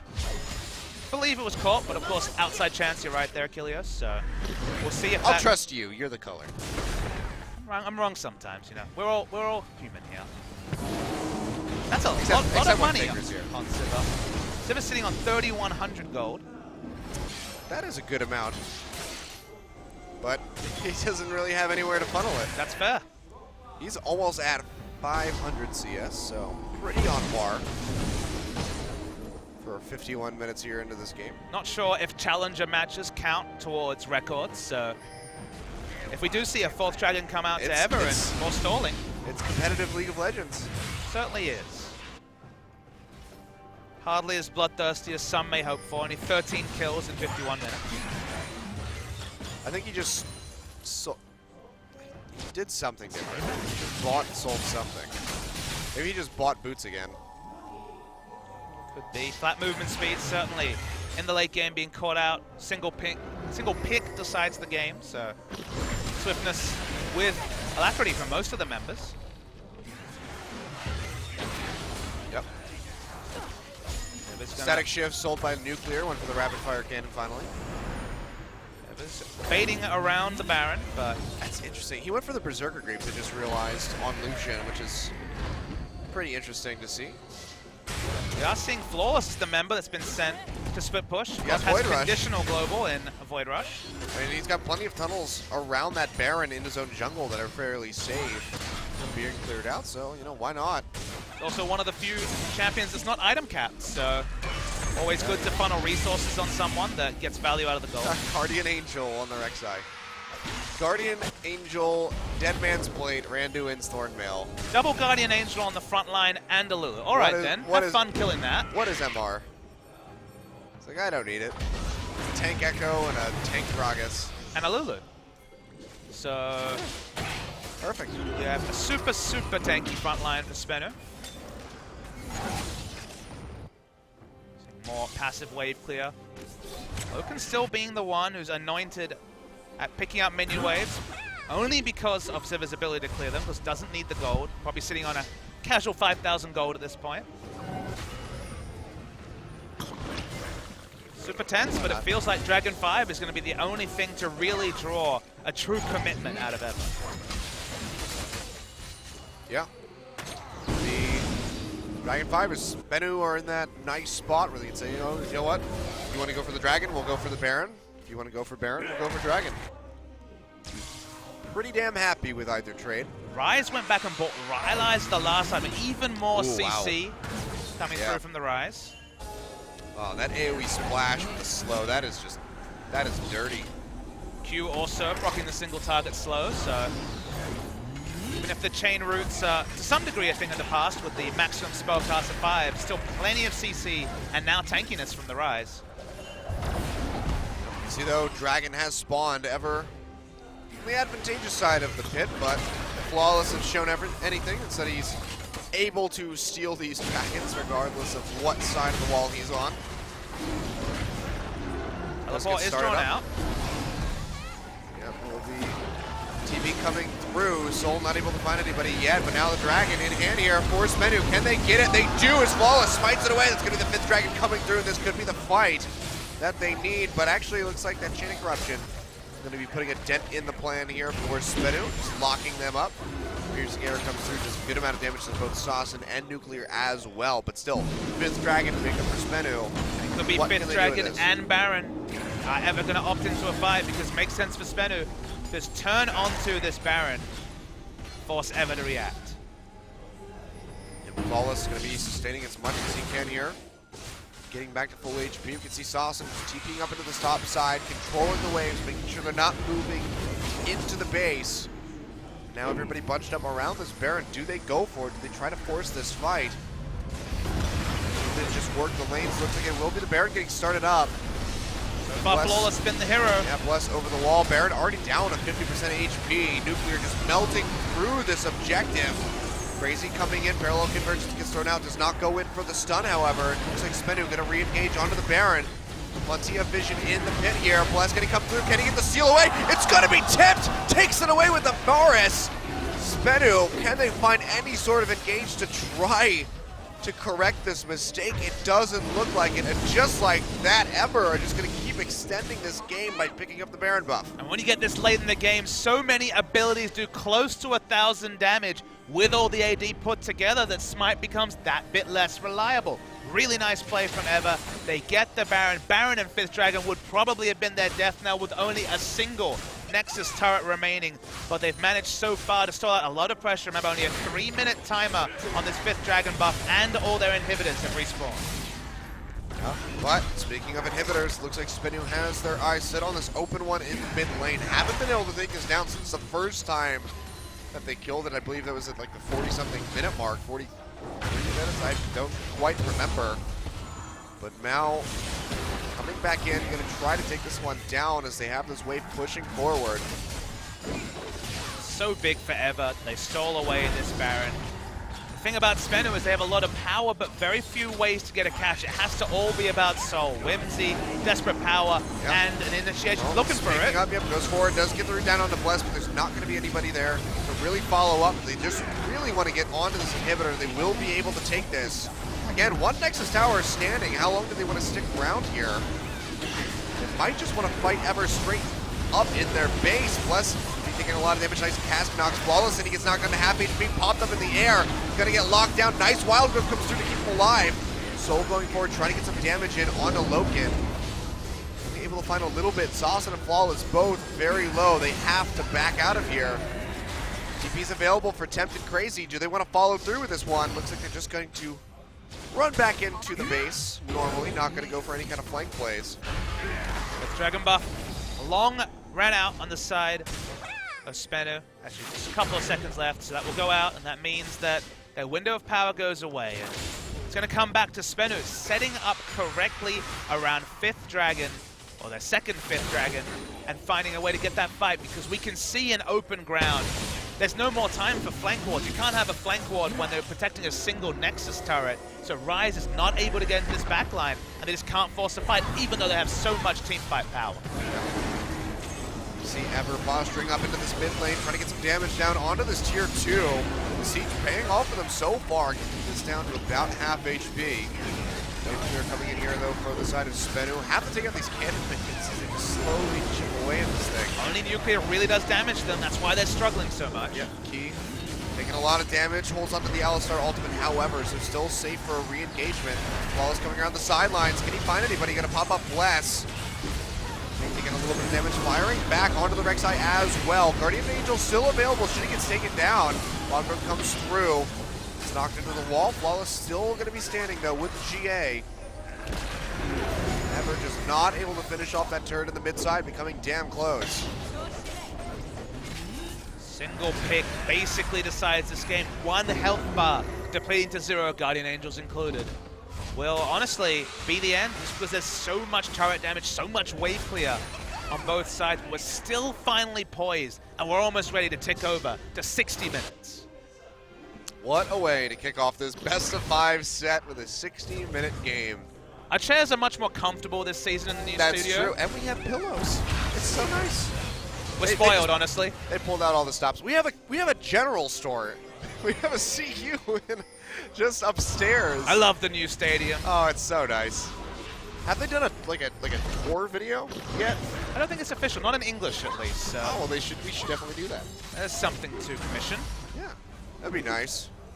Show all the Western fans the new studio, because I mean the place is massive. The entire building is just huge. I mean, all of OGN offices are moved here. Espa's in here as well. Soon to be. Soon to be, at least. 17-floor building. We're up here on the 14th. Feels like it's about the 17th Dragon buff, but it's actually number 9. Yeah, it's we're getting up there. Could it be one of those 10 Dragon games, potentially? All summoners available, all combat summoners, except for Soul's Flash. Really crucial for Spenu. We mentioned he's the only one who can really acquire targets, and he's the one they want to wild growth, so if Spenu have to fight with Flash down, that is Big disadvantage for them. Yep. Dragon on the board, Saucin moving forward with a huge wave up in that bottom side on the inhibitor tower. That's going to take a lot of damage, if not go down. See that the Dragon started up taking a hell of a lot of damage. This should be Evers, and it will be. Crazy. Massive flash away, tries to give himself the safety. Pillar comes down, can Secret get on the chase. Flawless, burring forward, only finds Key though with the Unburrow. And it looks like that's just going to be the engage denied there by Spenu, but turret does fall on the bottom side. Wave there, not going to be able to take down the inhibitor, however. So Ever pick up their 4th Dragon, deny the 5th. The second 5th away from Spenu, and just still holding on by a thread. That was really clean disengage by both. First Key and then Bless, specifically Key. Headbutting Flawless away as he channeled the tunnel, and there was no way for him to contest. It was a good setup and good claim by Ever, very clean. And then Bless held on to his explosive cast until 3 members, including Flawless, flash forward or gap close forward, got the ultimate disengage. They get out like bandits with the 4th Dragon. I don't know if this game will end before the 5th Dragon spawns for both to claim, but it was nice to see Ever pull off something really polished. Yeah. And now maybe, if we can see a recreation of that, if there is a team fight where Soul somehow is completely trivialized through disengage, through exhaust and other summoners, they can win. But again, it's all about Soul on the side of Spenu. They're just really struggling with no true engage to get the fights they want. You can see Soul and Saucin sitting in base, looking for a TP play. I mean, even the supports are only a single item completion away from 6 items. Yep, we're getting up there. 62 minutes Teleports, out. Double teleport. teleport. They're coming pretty far away, though. Do get spotted out by that ward. Whimsy coming through for Soul. Can they find anybody? Finds Crazy, but he's still very tanky Echo, and just like that, the engage is gone for Spenu. Shades of TSM versus CLG, 2 teleports onto a ward, but this time nothing gained as well, and now double teleport down for Spenu. Yep. Unable to make that CLG Team Liquid play with a double teleport. Baron has spawned, however. Spenu decently postured. Start this one up. They have a hell of a lot of damage with Nuclear and this Rise. They just go ahead and start it. They do. They spot the ward, but do not clear it, so Ever does have vision. Yep, Soul zipping his way right back in, but he's unable to find the engage. This is going to be Spinner just having to answer this wave in the mid side. Waves in both the top and bottom building up. If Ever can just hover around, they will knock down that turret in the top side at least. Every single member of Ever is in basically a gold disadvantage apart from Loken, and he's been item capped for a long time. It's mostly relevant on the top laner and jungler. They have a lot more gold than their opponents. Oh, Nuclear taking a lot of damage. The cast comes through. Nice cleanse though for the flash. Poked out though, less than half health. Does have that Mercurial Scimitar, so he will be able to sustain back up, but this gives a big opening for Ever to push down this mid side. Get some damage onto this tower, if not take it. It's already at half HP. They will be able to make quick work of this one. The question is, can they get the inhibitor? Theirs has since respawned in the mid lane. Spinner coming back around. Here comes Secret. There's the pillar. Can they find any kind of engage? They might just turn over to the Trundle, force the flash out from him. Soul getting sped up, tries to go through, but just look at the damage from the piercing arrows. Ripping through Soul and Secret. They just have to pull back. So another objective picked up here by Ever. And now maybe going over onto this Baron. There's a ward on it. It's going to be cleared. It will go dark. And there's so much Baron damage from Ever. Yep, Void Rush comes through by Flawless. Ever having to back off. Flawless comes in just above them. Has to immediately take the tunnel out. Now Baron just pinched on by Spenu. They start this one up. They keep it in the fight. 50% HP on this objective. On the hunt gets popped, they go in. Secret getting popped up in the air. Taking a lot of damage, but the shield comes through from the Lulu. It's a pretty fat one at that. Flawless having to take the Wild Growth though. Now Soul over on the silence, just duking it out with Crazy, is winning that exchange. But overall, both of these teams taking a hell of a lot of damage on several members, having to pull back. Tempt, the healthiest one out of everybody, just continuously firing off these piercing arrows. Wave in the bottom side, pushing onto the inhibitor. Gonna have to be answered, but so is this Baron. Does Ever go ahead and re-engage? Looks like Spinner just gonna give up this objective. Losing an inhibitor would be a massive price, but this is a shot call, a difficult one to make. They give up the Baron buff. The last time Ever picked up a Baron buff, remember, they lost objectives to Spenu. So it's not necessarily a death knell, but it is a big pickup for Ever, and it's one that's made through superior minion control. The whole season of Killers, you'll remember me going on and on, droning on about the fact that Spenu would pick poke comps and not know how to play sixth man, basically not interact with the side minions, and it's really made them pay in this particular situation, because Ever was a team that, despite being in Challenger, was always good at it, even without Ares on the team. Well done, so clearly well coached. They take out an objective without having to commit. You might wonder, why did it take them 62 minutes to break their first turret? It's because of the double teleport threat. So the one-time double teleport was down. They took down that outer mid lane turret, still had to move away. Now get that second one with the minion wave play, playing the map, really suiting Ever. Yep, 2 towers down just from the minion waves. Now Baroned up. 5th Dragon for either team. Ever are in such a good position to pick up this objective for themselves. Look at the goal. There's 300 between them at 66 minutes. Unbelievable. Ridiculous. So tense. 10 seconds. If Ever gets this 5th Dragon buff, the 11th of the that game. this should be the nail in the coffin here. 10th of the game. My bad. Yeah, this would be the 10th of the game. Close enough, though. See, though, Dragon has been started up. Ever, of course, with his Baron buff in a prime position to take this one out. They do get it confirmed by Bless. Baron buff and 5th Dragon now. Ever have all of the tools necessary to close out this game. The question is, can Spenu counteract it? Can they hold on and turtle up inside their base for long enough? So the strategy here, you've got double AD wave clear. You've got the Baron buff to negate the wave clear from Lulu and Ryze. You basically need to zone away the Lucian and take turrets. Try and ignore taking a fight. You could certainly lose against this ride, but you have so many tools in your pocket to push down objectives that this needs to be the crucial objective push from Ever. You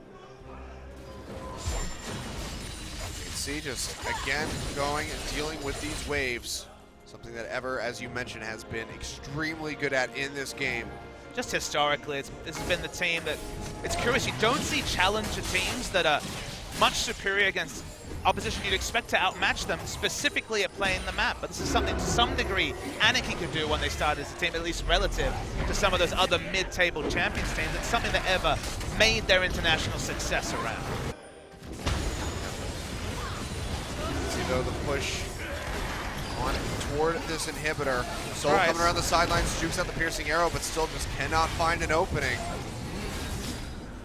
So that's going to be his teleport down, and now Ever coming straight back in onto this inhibitor. Should be able to take it down in just a couple more hits here from Loken.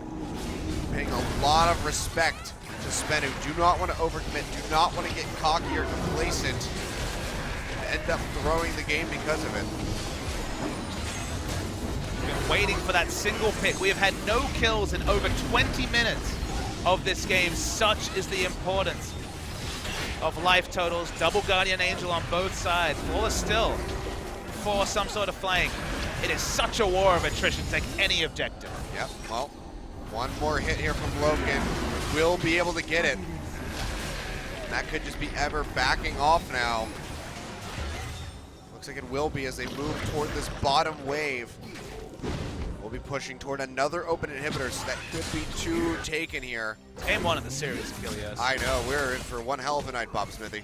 It's just a war. I mean, you have to call it a war. It's an evenly fought one as well. This is basically trench warfare because no one seems to have any tools to do anything. Bless takes a lot of damage. Yeah, Bless taking a hell of a lot of damage as the culling comes across. Goes out that cast and try to dissuade Nuclear from pushing forward, but we'll be able to clear out this wave and hold on to that bottom inhibitor for the time being, it seems. Ever looking like they're just going to go ahead and back off.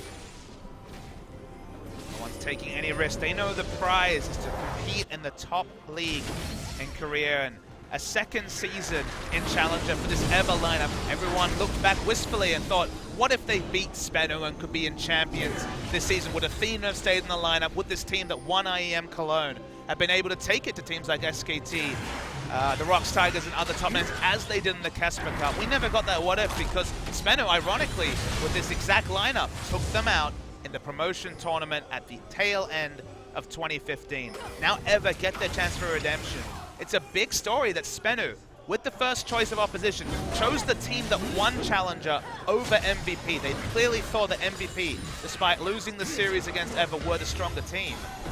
One change since then is Key back into the lineup, and Key hasn't pulled off some of his face checks, some of his odd early game plays. He's been very smart at keeping his CC specifically to deny Rise from getting to the back line. Ever just looks so much more practiced and clean than they have in months of Challenger play. Yeah, Key's been looking really good. A lot of fantastic pulverizes, really just dictating these fights throughout the duration of this 71-minute game. You can see how much of a team game this has been in that 3 members of Ever have 100% kill participation. Soul tries to finally engage, but On The Hunt gets popped, and Woken and Tempt will keep themselves safe, and it's just a matter of if Soul can't find them, And then come back to Spenu. then that's it. 4 of them have 100% kill participation. Only Soul is one kill involvement away from 100% himself. Trying to find something, gets a root down on the Crazy, but still just has those Merc treads. Gets himself out of the root very quickly, and Gash his way to safety. You can also see, double Guardian Angel over on the side of Ever, so even if you're able to find Bless or Crazy in a bad spot and burn through them, the Guardian Angel is going to provide enough time for the rest of the team to arrive and save them. 4 Guardian Angels, 6 item supports. Everyone is item capped. Amount of wards on the map, specifically pink wards, getting lower and lower. In fact, I don't even know if there's a single pink ward on the map. No one has access to a slot. No, there's a single pink ward for Spenu, obviously placed earlier. We're in surreal territory. That's some value right there. Loken's sitting on 9,000 gold. 9,000. This is longer than the CJ Entis Longzhu series. This is getting longer than most movies, or at least some of those shorter 70-minute movies. Getting your value out of this series. Gonna need some more water up here for our play-by-play caster. Yeah, I'm just about to run out. Not sure if production heard that. I'll have to make sure I tap him on the shoulder about that one. We can see that Baron has been started up. TV coming in through for Crazy. Not going to be in much of a flank position, however. Look at that piercing arrow damage, though, onto Sauce and melts him down to half HP. I want someone to rewind the VOD and email me how long it has been between kills, because we have not seen a kill for it feels like 30 to 40 minutes. It feels like an eternity, but look at this. It's going to be another 5th Dragon here forever. On the Hunt gets popped, they should be able to disengage. The Chain of Corruption does not land, but does not even matter. Look at the damage coming through, however. Gets onto Tempt, melts him down to about half HP, plus is still there to tank up in the front line. And Ever successfully disengages with the 5th Dragon. And they trade summoners as well. It looked like they get multiple kills, but only 2 flashes for 2. Let's go get the Baron. He choked up 2 of them. Nope, gank brush time. It's not even a brush. Gank time. Gank corner. Backdoor time? Gank Backdoor time. Oh, they're just going to push in, try to get this. It's going to be Bless and Key not there to get a catch, so they will be able to take down this inhibitor. That was very clever. That is clever, but they have to go back and answer this super creep wave that is pushing in the mid side. And the moment that multiple people show there, remember, double teleport down, Baron on the map. Ever already pulled off 1 heist and got that 5th Dragon. And now we're waiting to see if they can play around just the necessary running away from Spenu. That's actually the worst timing though for the minions, because now they're just going to be stuck on the turrets that they can't kill. Wow. It's like, huh, for some reason these turrets just aren't taking damage, guys. I think we need to change to hourly pay at Helios. That might be very necessary. For today at least. This is a long one. I don't know. I guess this is what happens when you get when I get 13 days off. I come back and I have to have a 70+ minute game. So what's the excuse for me? I'm just unlucky. Yeah, Feels you're bad, just man. you're just unlucky. You're just screwed. Baron though, down to 7,000 HP. Ever still in prime Turning on, position they're to gonna go burn ahead. it. Yeah, look at it. It might just stick to this one. Flawless could be the crucial steal of the night. Come down to a nice poke coming through, working down the health bar. Some of these Ever members. He goes over the wall, stops Flawless, pops him up in the air, and that's going to be enough time for Bless to confirm the smite away. On the Hunt popped. Can Key find any type of engage? Pulverizes just in the middle of the lane. cannot get on the Soul. Bless going in though, still not that tanky of a Gragas, takes a hell of a lot of damage, but now they get over onto the Rise, and they are just singling him out on this side of the wall. Guardian Angel gonna get popped, the Secret goes forward, not very tanky on the Trundle, and that's gonna be Rise going down, 78 seconds on the clock. Ever not going to be able to finish it off. They have to go back and answer that away from the bot side, and we're going to keep on trucking. I don't believe that Ever has taken a single inhibitor this game. They've been so close. They've picked up so many neutrals. They've taken both inhibitor turrets. They've got mid. One inhibitor in 75 minutes. And that was certainly more than a war of attrition. It took them so many different mini-ways, backing up smartly. This is Ever finally looking for an aggressive pick. This is something that Bless hasn't been able to do. He failed the first couple for a long, long time. The first kill in at least 30 minutes of play took forever onto Soul, but eventually died quickly after he respawned, forced everyone away. Ever don't get anything extra out of that kill. The death time is starting. There's still 40 seconds till Soul's alive.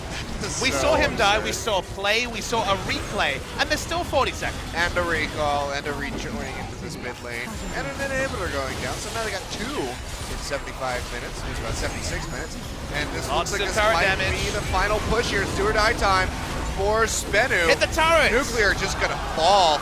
Temp just finishing him off. Turret's still not taking a hell of a lot of damage though. You know he's not taking a lot of damage, crazy. Yeah, he's not taking very much, but first turret goes down. Looks like the second one is going to be able to follow suit here. Flawless gets his Guardian Angel pop finally, and that's going to be the inhibitor going down at 76 minutes. Game 1 ends, and Ever picks up a win. And we saw what we didn't see the last time Spenu played Turbo Rise. Ever respected the Rise so impressively, fight after fight. Key in particular, both his play in denying Rise and then denying the Baron buff steal from Flawless was first class. This is why this guy has always been looked at as a top support. Had some mentality issues, had some level 1 and roam issues in the early game, got caught a couple of times, didn't play in the playoffs. It tells you a lot though, that just like Spenu with Flawless last season, this is the support they respect. They bring him out in the important match, performs up to the task. Yep. It's something that we really heavily questioned. Varus did 81,000 damage. I have never seen... He did 81,000 damage. The next highest is Rise at 41,000 on the enemy team. That is absolutely absurd. That is... 81,000. You see teams not put this out. Like, it would make sense if, like, several other members were in, like, the 60,000 range, but the fact of the matter is he almost doubled the next closest person. Poke damage is broken, and Achilles. even 41,000 damage is a good amount of damage. Poke is broken. That's all you can say. I mean, this just goes to show why Varus has been almost permabanned in the last couple of weeks.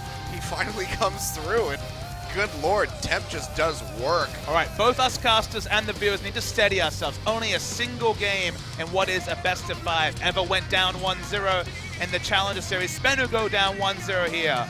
But we're no closer to finding a victory, I don't think. This one could go the distance. This one really could go the distance, and God forbid it happens. I fear for the sake of my voice, but we're going to find out what happens when we come back for Game 2, Ever versus Spenu Sonic Boom.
Welcome back to the Champions Summer Promotion Tournament. I'm Achilles, this is Papa Smithy with me, and we are coming back after one hell of a marathon of a first game here. Ever versus Spenu Sonic Boom, 76 minutes in the end. I thought we were seeing a recreation of the First World War in the League of Legends client. Trench warfare, no one getting advantage, stalemates everywhere.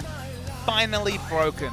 A kill after, I believe, someone tweeted at me, around 43 minutes of play between kills, with that last kill onto Rise. The death timer that seemed to be, at first glance, about 3 years, was enough for them to finish the game, but only just. Seconds. Crazy. Yeah. I don't know if that was the First World War or if that was the Korean War, because that was one of the longest games I've ever seen. 100 Years War is looking sharp, but the war doesn't end there. That was actually only the first angle. And now it's up for some more League of Legends. Absolutely. We are in a best-of-5 set if you guys are just joining us. So with just one game out of the way, we have many more to go potentially here. We can see straight into pick and ban here. Spenu going to be keeping it consistent so far as they take Elise off the board yet again. Lisa, and of course, the respect ban away from Flawless. And Rise is going to be taken away here this time by Ever. Not really surprising. By the end of the game, maybe a little bit surprising because Seoul just never really found the engages that were necessary for Spenu to close out the game when they actually had the advantage. Now, what I want to see is, will Spenu ban out the Varus? It's a champion that in the Challenger League has been banned out very many times. With this lineup with Bless, they've looked best on poke comps. Varus seems to be the mid laner du jour for the poke comp, and Tempt has played very well. I believe it was 7 games consecutively. Previous to that first game, it had been denied, and if they see so much comfort for Tempt in the Varus, it was definitely Corki and Zillion were his main champions in the final, but shown so much power on the Varus that I could see them grabbing it at first pick. Depending on how the jungle bans go, we already see basically the whole top jungle pool banned except for Graves. Well, one more ban to go. Could see that Graves taken away, and if we don't, more than likely would see him first pick for Bless. Just for people that ask, we are investigating the final CS. The overlay was dropped, so investigating the final CS for Loken. Depending on your mileage for rating the importance of this tournament, whether it's a true professional game or not, it may very well have broken the CS record, so records tumbling in more ways than one. So a lot of power left. Sivir available. Graves available. 747 was the CS at last spot, but it wasn't necessarily the final CS for Loken, so we'll see how that goes. And Sivir is taken over the strongest jungler left in the pool in Graves, and it'll be interesting to see if Bless just goes on to Rek'Sai, because it was definitely those edge jungle picks that dominated the first series. The Rek'Sai was the one that was prioritized at that time for Spenu. Yep, absolutely. So still putting heavy priority on that Sivir. We'll see if they want to double down, go for the Alistar yet again, get that very consistent bot lane duo, or if they want to shake things up, go for their jungler now that they know that the Graves is already off the table. Looks like Alistar will be the pickup, and maybe even the Gragas yet again over that of the Rek'Sai. Well, you see Gragas, you see Alistar, and what champion did they just play that works well with 2 disengaged front lines? The Varus, still available, not banned. Trundle definitely doesn't change anything in terms of disengage, but the Trundle, given that we have an Alistar locked in, will be a top lane Trundle. Yep, so going for the Trundle into the Maokai, steal those tanky stats, and just beat the hell out of him with your big stick. And look, QSS has certainly developed to be the counter to the Trundle ultimate, but in the late game, and it looks like we're probably going to see another late game given how the texture of the first game went. Right. Your item capped at 5. That's the fun thing, is that you have a 25 magic resist item that is useful situationally. Maybe you build a Mercurial Scimitar, like Duke has been doing, to get a bit of AD, but obviously not really a relevant stat on Maokai. And you're a 5-item tank compared to a 6-item tank. And we just came out of a game where everyone, including the supports, was 6 items. Yep. Well, not looking to take away the Varus for themselves, but thinking ahead. Secret does have Sauce and pick up the Braum for him, so going to be looking for that support to be able to deny that poke should it come out, but banned away in game 1. Azir has made it onto the table, and this could be a pickup here for Tempt. Worth noting that one of the strongest champions against the Varus is that Braum. He's the ultimate negator of line poke, for example, Ezreal ultimate and the Varus Q, so maybe just changing identity a little bit and going for a more standard team fighting comp than they did in the previous game, but we could see Spenu actually pick up that Varus would make some degree of sense. Be low on the magic damage. But here's the thing. If this Azir gets locked in, that sets up Saucin for his mid lane Jarvan. Interesting point. Again, it will be heavy on physical damage. Feels like Varus may be more reliable, but Saucin is the benefactor on the red side. He's already hovering it. Now, he has teleports to someone. That doesn't necessarily mean everything, but the team's perhaps more set up for the mid lane Varus, but the Jarvan will be something. I'd love to see it yet again. One of the best ways to deal with Sivir is the Cataclysm, because Splashdown doesn't have any reposition abilities to get over that cove and could do a lot of power, but it's going to be a poke mid lane champion, and I guess it's one that gives them that magic damage. It's going to be the Cork. Okay.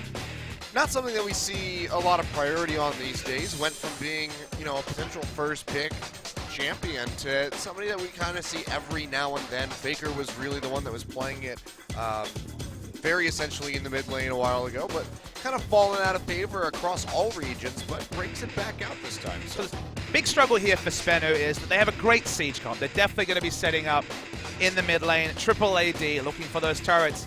The only way that they're really held in check is if Crazy can be that 4-1 split. Ever going to need Sivir and Azir to clear waves. Crazy, of course, not the best teleport flanker on the Trundle. Trundle's going to need to ignore that Maokai. He's going to need to take those turrets, apply pressure, because otherwise Spenu's going to set up and they have almost an ideal comp to just siege down turrets, and there aren't many answers from an Ever perspective. That is true, but we'll have to see what happens here with Flawless now with Graves in hand. Was playing that Rek'Sai, had some fantastic steals with the Prey Seeker of all things, and one of them now getting his hands on a much more aggressive jungler, faster clear as well. Not going to be as much global presence, obviously, as Rek'Sai can tunnel over walls. You do have the Void Rush to get clear across the map. But what kind of pressure can Flawless bring to the board, and will it be enough to bring a win here for Spenu Sonic Boom? We're going to find out here as we get ready to get into Game 1, or Game 2. Game 2 coming up right now, Ever versus Spenu.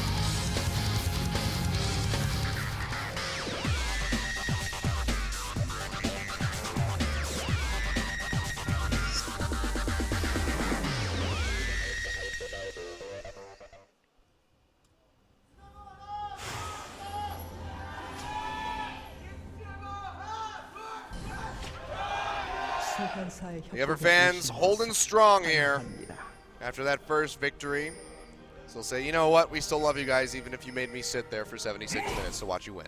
This is definitely going to be an examination of both of these teams' ability to shake off what was an epic tug of war in Game 1. Very long game time. So many dragons and barons come down. Double digits on the dragon front that even the winning team is going to be fatigued coming into Game 1 and shaking off that mental fatigue, whether it's Ever, the team that had those highest of highs at the end of last year. Honestly, struggled recently in Challenger League before really peaking during the playoffs and picking up the win. But again, they were always good in the late game. It almost got away from them in the previous game, but they steadied the ship, accounted for the rise, and did very well. Or it's going to be Spenu, the team that's looked best recently. The season was not kind to them till very much the tail end, but they've leveled up in fits and spades. You know, it would be one hell of a world to live in where Spenu gets knocked out by Ever, and then Kongdu Monster still stays in champions. That would be a very odd turn of events here. We can see, though, big invasive play coming in from Secret and Nuclear. Going to be able to disrupt Crazy and Bless, but he and Loken coming down from above. This could be devastating. They get the flash away by Bless, but Secret being taken quite low. Nuclear both have the flash over the wall, but Nuclear looking like one more auto attack. He's going to go down. That is devastating for Spenu.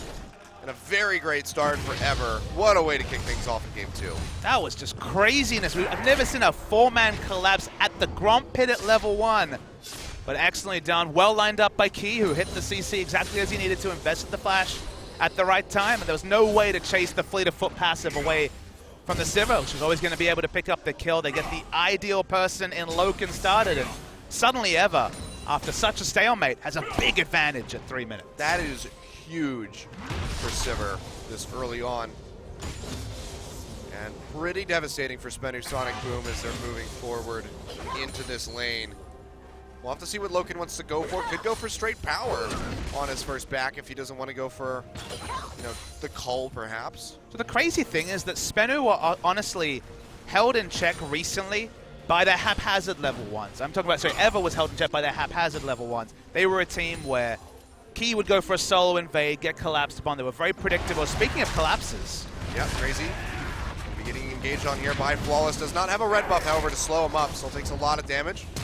Flash forward here. They're going to go for the dive. Soul gets that heal. Will take a ton of damage. Almost goes down to the turret. Flawless has to flash and dash to the other side, but they still don't take down Crazy. He will remain safe underneath this tower. And Crazy is going to go do a dance in that minion wave because it saved him. Remember, Flawless cannot auto-attack a champion behind a minion wave, such as the effect of Crazy's passive and his auto-attack. He was actually safe in the minion line. Got away, but only just. A lot of greed from Spenu. They wanted to pick something up to answer what was a disastrous level 1, and they just end up using more summoners. In fact, flash down on 4 out of 5 from Spenu. Yeah, that is a really bad start across all fronts here from Spenu. Sasin, the only one not really messing things up for the team quite just yet. Honestly, it's just 1v1 in the mid lane with flashes. Yeah. Everyone else got frisky in the early game. But just coming back to Ever in particular, Key was rotated out because he was a bit of a liability in how aggressive he was at level 1. And they went for Totoro, they went for the more reliable laner. They've come back to Key, and let's think back to game 1. Spenu, with vision of a lane swap, went for a deep invade, was super punished, got to lane late, lost out on the level 1 trades. And in this game, Spenu goes for a frisky invade, collapsed upon, give away a kill. Ever's level 1s is actually one of the biggest differentiators between two very equally matched teams. Yep. See, already an 800 gold lead here. Coming off with that first blood for Ever. At just the 4-minute 45-second mark, so pretty good start for these guys. Some slight CS leads across all lanes as well. Ever can extend those and exacerbate things for Spenu. This could be a much faster game compared to game 1, Papa Smithy. All the talk about comps and how Ever wins the game obviously is thrown out the window if there's an extra item in everyone's pockets. We're still a long way away from that, but Ever's had a fantastic first 5 minutes. Yep. Getting an assist onto Crazy is a big win for them. He's the only unknown variable. He's the one who can really impact the game because he has the split push advantage against the Maokai. He can ignore the base damages. With the map pressure they've afforded themselves by getting the advantage in lanes with flashes being down, nice to see aggressive posturing and potentially the first Rift Herald of the game coming down. They could just pass along to the Sivir and push with that Sivir wave clear. Yeah, it is very certainly going over to them, and you can see he gets finished off there in 5 minutes 40 seconds. It's going to be Bless picking up the buff, however. Maybe going to be more about controlling the wave and not allowing Lucian to pick up easy CS. They're not willing to invest into taking down a turret. Just extend that painful laning phase instead. And denying as much CS as you possibly can is so crucial now because you can see Nuclear had to go for the Cull Longsword into the BF Sword of Loken. That is a devastating first back here for Lucian. Usually in a really bad spot. And if they can deny CS from him as well, that Cull is just not going to pay off for so long. And usually that Cull is just a necessary purchase because of back timers during the European lane swap. No lane swap this game, just kill donation, I guess you could say, to Ever into standard 2v2 lane. Some teams, there's a lot of things if they have that disastrous level 1, will try to swap anyway. Basically be like, okay, we're going to get to lane late, we're going to be the second one there. We don't want a lane after such an awful level 1. But because they were equalized in summoners, they were confident enough to enter lane. But this is the result. Definitely going to be some delayed gratification for Nuclear with the Cull. But so much wave there open to Loken, and he can either trade, push the wave, or hold it. All of it to his advantages. Maokai goes for a roam that isn't going to be punished on 10. Yep. Really aggressive roam up from that bottom side. So it's just going to be Crazy pushing the lane toward that tower. Should deny a couple of these creeps away from Soul as well, so he'll fall even further behind, as Crazy does have teleport available to come straight back to this lane. If he even wants to use it, could just use that W. Then increase boost, speed to charge his way back in. Temp going into the Sasin. Oh. Beautiful Emperor's Divide right into the open and welcoming arms of Bless. They take him down for the second kill of the game. Thing of beauty from one of these players that most Western fans have not seen. Tempt is a guy who has only played on the international scene once. Most of him played in that challenger. He was the replacement for Athena. Athena was never the true carry of Ever. Tempt has very much been capable, if not exceeding Athena in the mid lane role, and that was just poetry in motion in the mid lane. Yeah, that was beautiful. And that point that you just pointed at, that point that you just made, was proven by that first game where he did 81,000 damage on Varus. Again, you kind of have to be like, okay, remember it's a poke champion. Varus, Corki, Ezreal, all going to have high numbers, but to be that far ahead was something. Is really significant, really crushing compared to everybody else. But yes, beautifully played by Tempt, picking up that second kill. Sassen just not respecting it. Remember, he dies with Exhaust and Flash up. Has not used, is the only person in this game who has not used one of their summoners in the first 8 minutes. He should have found space for one of them. And we've seen that from Sassen before. Just not using the summoners and still dying all the same. And now a very disadvantageous start here for the Corki. The call with just the Sapphire Crystal, really delaying that power spike. When you compare Corki to Varus, those are the two poke mid laners they were considering taking into the Azir. The only reason to take the Corki, I mean, the one reason is the magic damage is obviously very nice, but Varus has by far the better laning phase when it comes to taking the aggressive route. Corki's the safer choice with access to the Valkyrie, and to die really puts aside a lot of the advantages you picked the Corki for, and it's very punishing because you haven't gone 100% into the laning matchup with Varus. I think that if you're Sassen, you should have just gone for Jarvan. Granted, the magic damage is very nice, but I think having somebody that can get onto that back line, which proved to be very elusive in the first game, would be pretty crucial at this point. The thing about the Jarvan is that, as we see, more contests from Bless. Bless coming in on the Flawless, laying down a lot of damage for this Rek'Sai. See though, Flawless will be able to reclaim that red buff. No smite for Bless. Yeah, have to be sent packing. So unable to deny another buff. Was able to take away that blue buff at the bottom on the other side of the jungle. Crazy used his teleport as well. Soul into the bot lane. Soul's getting free lane CS. Which he's going to be pretty happy with, because he has a lot of tanky stacks that he needs to pick up for this Maokai if he wants to help bring some success in for the team. See, just the Bomby Cinder and the Claw Armor completed for him, so still a far cry away from that Sunfire Cape being completed. Whereas Tiamat already picked up here for Crazy. Good pings onto the map from Ever. They have good vision, specifically making it very predictable. Flawless's positioning in the red side jungle. We've seen Bless basically contesting him as if he was Peanut when it comes to keeping eyes on the enemy jungler. Now Crazy gets a bit of free time in the bot lane. Yep, we'll be able to get a couple of hits in. A couple swings onto that tower, but overall not going to be able to do too much. So many different ways for Ever to do turret damage. Even Trundle with the auto attack cancel, and the attack damage being built with the first item does good turret damage. Azir and Sivir need no explanation, so to get free time with turrets, they will do a lot of punishment. Yep. You can see though, Caulfield's Warhammer has been picked up here for Loken.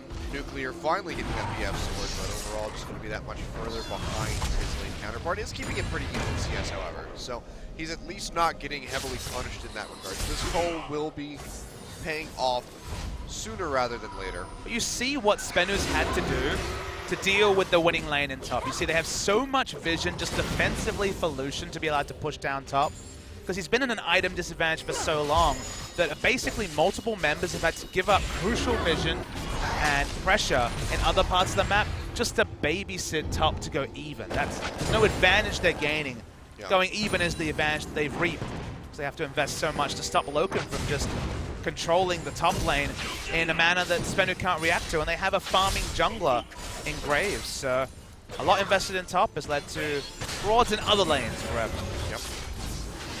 Interesting enough, Bless went for the Warrior enchantment here on the Rek'Sai, so going for a significantly more aggressive build. This is something that Ambition liked to do last season, when we saw a lot more Rek'Sai than, I'm sorry, last season, but of course, the 2015 summer season. I was always a fan, because you can really be a damage threat early, and you can scale into tankiness later. Yep. Oh, well, Flawless going to get knocked up, does have that flash available, and has to use it.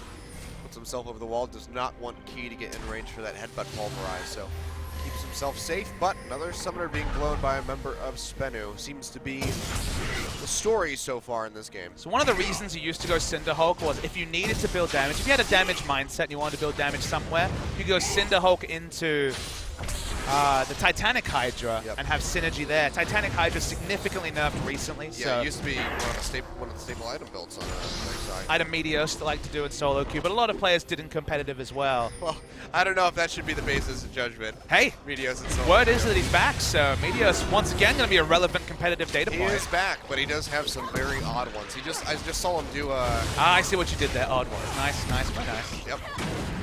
Shout out to the old guard, but he did just do an AP Nasus jungle within the last week, I believe. Oh, that's a data point you can ignore. That's okay. Don't worry about that. That's one of the champions I want to see back in competitive play. The We Nasus. saw him already from Froggen in that 1v1 tournament. AP Nasus, baby. Ah, yes, that counts as competitive League of Legends.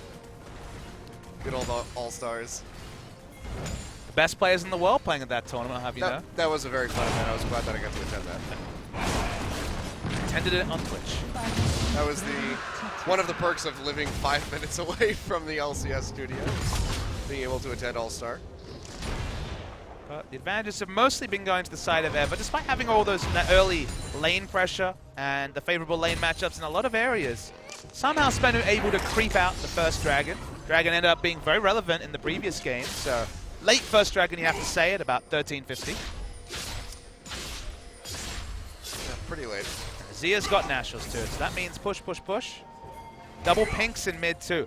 You can see how much of an advantage Ever's got in other lanes when you keep up double pinks for more than a minute. It's usually both laners have a pink to defend on one side of the lane. Having double pinks means double pinks and Nationals Tooth is basically you exit lane, goodbye turret, from the perspective of Spenu. Yep. Absolutely. You can see though, Essence Reaver completed for both of these 80 carries. In that top side of the map, Berserker Greaves coming in for Loken. So looking for that more auto attack centric build here.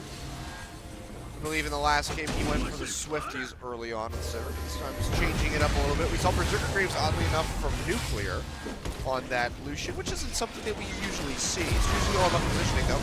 Big fight breaking out here at the red buff. Secret maybe look like the first one that's going to go down. The red buff does finish him off. Loken finds Here comes the kill. Tempt. Ember's Divide comes in from Tempt, who gets exhausted out here, but Soul really far forward, has to blow the flash and try to get over the wall, but it's not enough. He goes down, and Flawless is going to die as well. It's a 3-0 forever, and they are just running away with this game. Third red buff in a row that Bless contested. Didn't have Smite for the last one, had Friends for the third one, and they find much more than a red buff from that. 3 kills. The burn onto Secret is the first one. Now the mid lane turret as well. Really big win for Ever. Yep. Friends proving to be much more effective than Smite. Interesting point that we'll actually have to track is that Ever is on blue side for the next 4 games in a row. So Spenu on blue game 1, and then just because of the sides I've requested, we have 4 consecutive games of Ever on blue side. We don't often see that. We see teams prioritizing one or the other. Which one's strongest? Seems like teams disagree. As we see the replay, and this was a bit of disrespect. There were wards to know that Loken was in the brush, but Spenu fought the last couple of times. Flawless was able to smite away that red. So much backup. All 5 members. Beautiful Emperor's Divide. Zia was banned in game 1. Temp finds it in game 2. And it may not be the massive 81,000 damage dealt, but his presence on the map has certainly been felt. That it has, and you can see he's just going straight for damage with that needlessly large rod picked Could up. be a Zonia's as well to be the initiator. Team doesn't have a lot of initiation. It's quite possible, but for now, just going to be the damage coming out here for the Azir. Secret and Nuclear wrapping around the back side. The Void Rush coming through, however, from Bless. And suddenly they're in a bad spot. Nuclear gets popped up, taking down a half HP immediately. 80 Rek'Sai damage. Yeah, we'll be able to dash to safety, but as you said, 80 Rek'Sai damage coming in. This looks like this might be a very early Guardian's Angel for Bless. As we can see, the Null Magic Mantle and the Chain Vest already in the inventory. Giant's Belt there to boot, so he could go a plethora of different ways with this, but realistically, it's going to be Dead Man's Plate.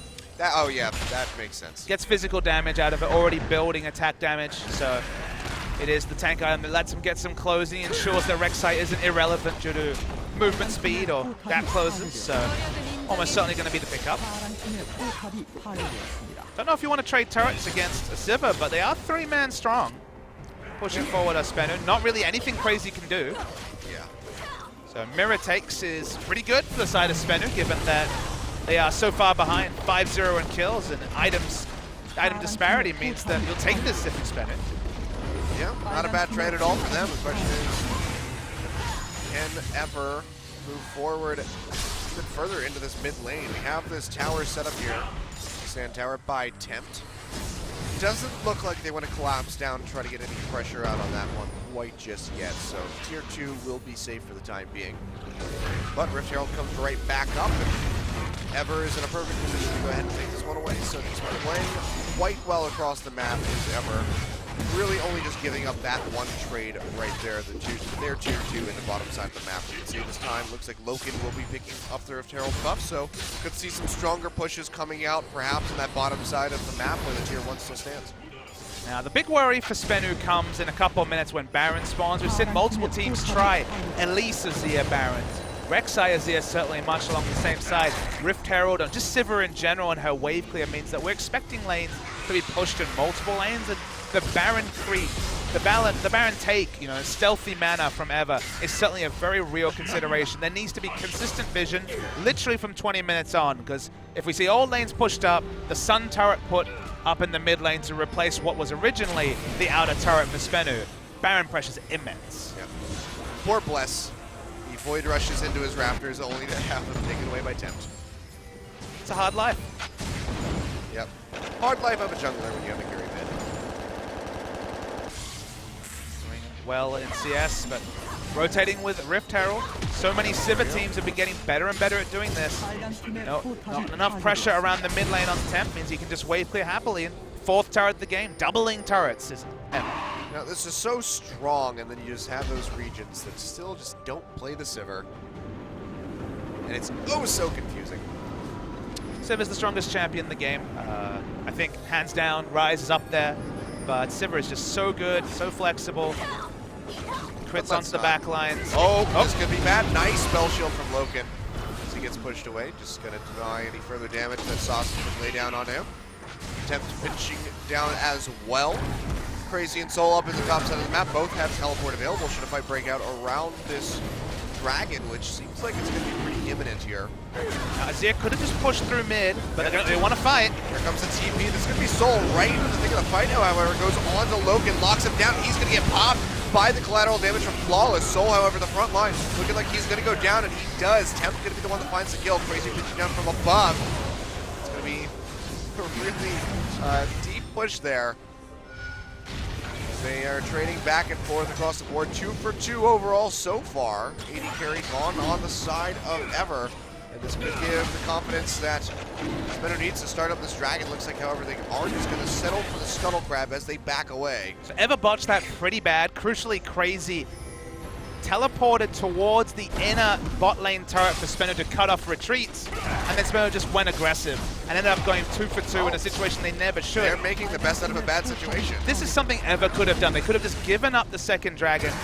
Tempt had already cleared the minion wave, had a minion wave coming, they would have guaranteed gotten in a turret for free. Instead, they trade gold, they trade kills when they have an item advantage. They don't get it. Don't gain or lose a dragon out of it. But either the teleport is the big story. It's a huge flanking teleport, and it prompts Spenu to go all in and end up with a kill trade. As Maokai gets into the middle of the fight, even though there's a pink ward he could teleport onto, there was a ward on top of the dragon that Crazy could have teleported onto. The call was obviously for him to head off the retreat, and instead it ends up in this kill trade where either other decision, pushing mid by Tempt or going for a more aggressive teleport, would have reaped so many more rewards. Yep. But in the end, looks like Ever will be able to pick up this dragon. There's several members of Spenu running down to try to contest this one, but I don't think they're going to arrive in time. They will not. So, will be first dragon picked up for Ever, going to be tying that one up. So in the end, dragon gets picked up. They trade even in kills, but they also get a tier 2 mid to boot. So, I mean, the purse is also so full, 6,500 gold. We didn't see this gold lead at any point in the first game. Honestly, it was not at all. Literally hundreds at the 60, 70-minute mark. Game blown apart by, honestly, a lot of it has been Bless's jungle pressure, because first time, second time, third time contesting that red buff blew open a game that started at level 1 with a very poor collapse, very poor, and again, Spenu's level 1s have been largely their downfall in what has been otherwise an even series, but then the jungle contest has been immaculate from Bless. Yeah, and these are on champions that aren't considered meta right now. The Rek'Sai and the Gragas. Gragas not so much in game 1. He had some moments, but he wasn't applying as much pressure as he is right now. This is really beautiful play from Bless. You bring in this guy to play the meta. You bring him in because of his mechanics. Yeah. Rek'Sai, one of the least mechanical intensive champions in the game. Flash Unburrow, having the eye for that exact initiation is really the only skill cap around her, and then using the passive as well, but been on form. This is Aeris level and then some Rek'Sai play, and Aeris' best champion was Rek'Sai. Well, showing up his former self. Aeris in the studio, saw him before, so obviously helping the Brains Trust in preparing this team and preparation and adaptation. This team looks so much cleaner than they did against MVP just a week, 2 weeks and change ago. Solid performance so far. We can see another buff being taken away here by Ever as they just continue this onward trek to victory. Game 2. Just 23, almost 24 minutes in. 7-2 in kills. Finding themselves up 7,000 gold.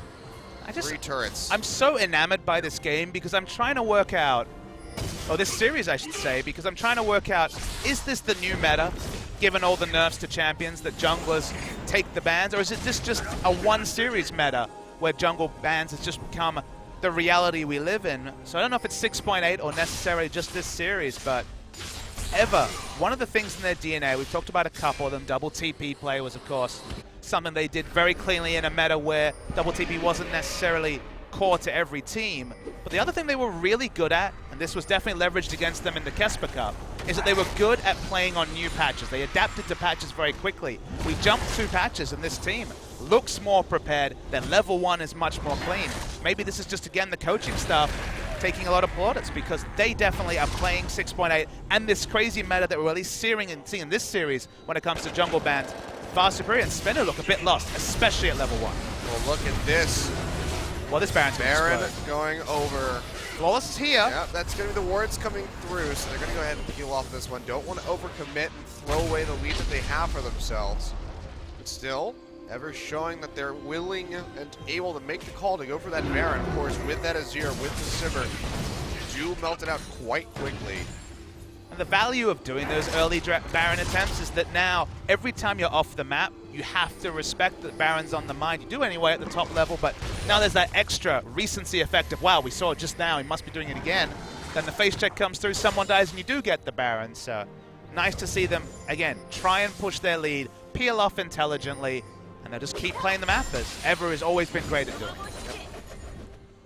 See great pressure being applied here in both the top and bottom side of the map, where Crazy is just sticking around with Soul, keeping that wave pushed in towards that tier 2 tower. Not sure if he's been able to get much damage in on it quite just yet. We'll see. Perhaps the camera hovers up just a little bit more. QSS completed very quickly by Soul. Means that Crazy is going surprising. to be more priority around split pushing because doesn't need to ult in the 1v1 sense, just ignores the base damage, just life steals up. No more Titanic Hydras after the nerf, so Ravenous Hydra certainly giving him basically instant wave clear and also immense sustain with his W passive. See Bless looking for some sort of pick. Trying to spot them out with the Tremor Sense. Bless has been insane, 100% kill participation. No one else on his team has that this game. So much pressure, and Graves has picked up farm, got an assist and a kill, but basically been anonymous. Yeah. He's hot on his heels. Got 6 out of 7 so far. It's pretty good.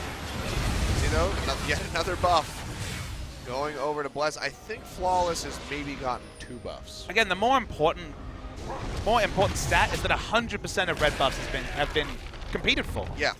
That is not a free buff. You know, sometimes we see these games where there's no pressure on enemy buffs. We've seen games where there's an Anivia and still the Anivia team is able to pick up blue buff freely. In this game, red buff has been a war zone, just like, honestly, every front was in game 1. Yeah. Really wonderful play from Bless. This is, like you said, the best comparison that we can really give us. This is kind of hearkening to Peanut in his style of play, his basic play. And not a Peanut champion, though, the Rek'Sai. Not a Peanut champion at all. But still able to have a similar level of aggression, which makes it that much more impressive. We see a couple of players watching Challenge. I think it's Shrimp that plays a lot of Rek'Sai. Yes, and Shrimp's Rek'Sai is very famous. you know, some people have those pocket Rek'Sais. Eris definitely was. Very similarly a Rek'Sai player, but not quite as early game dominant as Bless. But Shrimp is one you see in Challenger doing this sort of thing, and you're like, oh yeah, Rek'Sai. I think it was the Team Liquid Energy game where Dardoch played Rek'Sai, and it was just brutal to watch. We just love watching those players that know Rek'Sai's limits, can build warrior in chat, know how tanky they are, and just do the Rek'Sai thing of, I've got this permanent vision in an AoE that my teams can react on. If we're practiced, if we're on form, you have that extra information, and it's translated into so much map pressure. The Rek'Sai is doing even better than the stat line is showing, and 100% kill participation, 304. Stat line looks pretty good. Yeah. I think that was the game. I can't remember if it was during their playoffs or if it was during the regular split, but either way, that was one hell of a game from Dardoch. They had like 4-man dives in the mid lane tower at like 8 minutes or something like that. It was really aggressive I like your encyclopedic knowledge of Team Liquid. It's good stuff there. You know, I keep track of those guys. Do you want to shout out your sponsors now, or is that going to be later?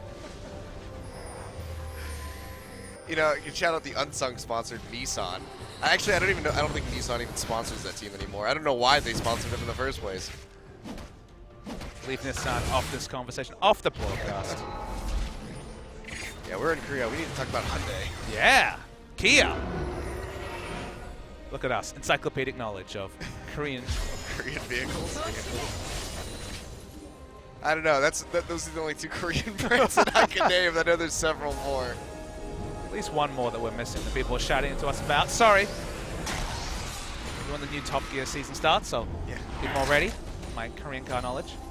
Oh, but Top Gear will never be the same. Well, there's the other one that's pretty much going to be the same. But it won't be. The one with Matt LeBlanc certainly won't be. I like that I found someone I can talk to about Top Gear with.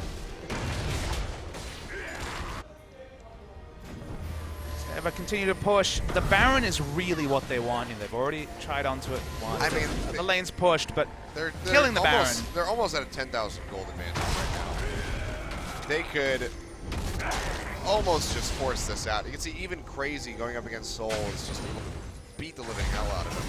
Oh, Bless going in for Nuclear, pops him up in the middle of the dash, shows up the calling, but I think that's too little too late. Exhaust comes through.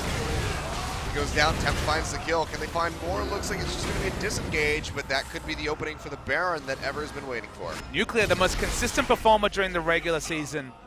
That was actually really poor from him. He tried to just quick draw away, or just dash away, relentlessly pursue just away.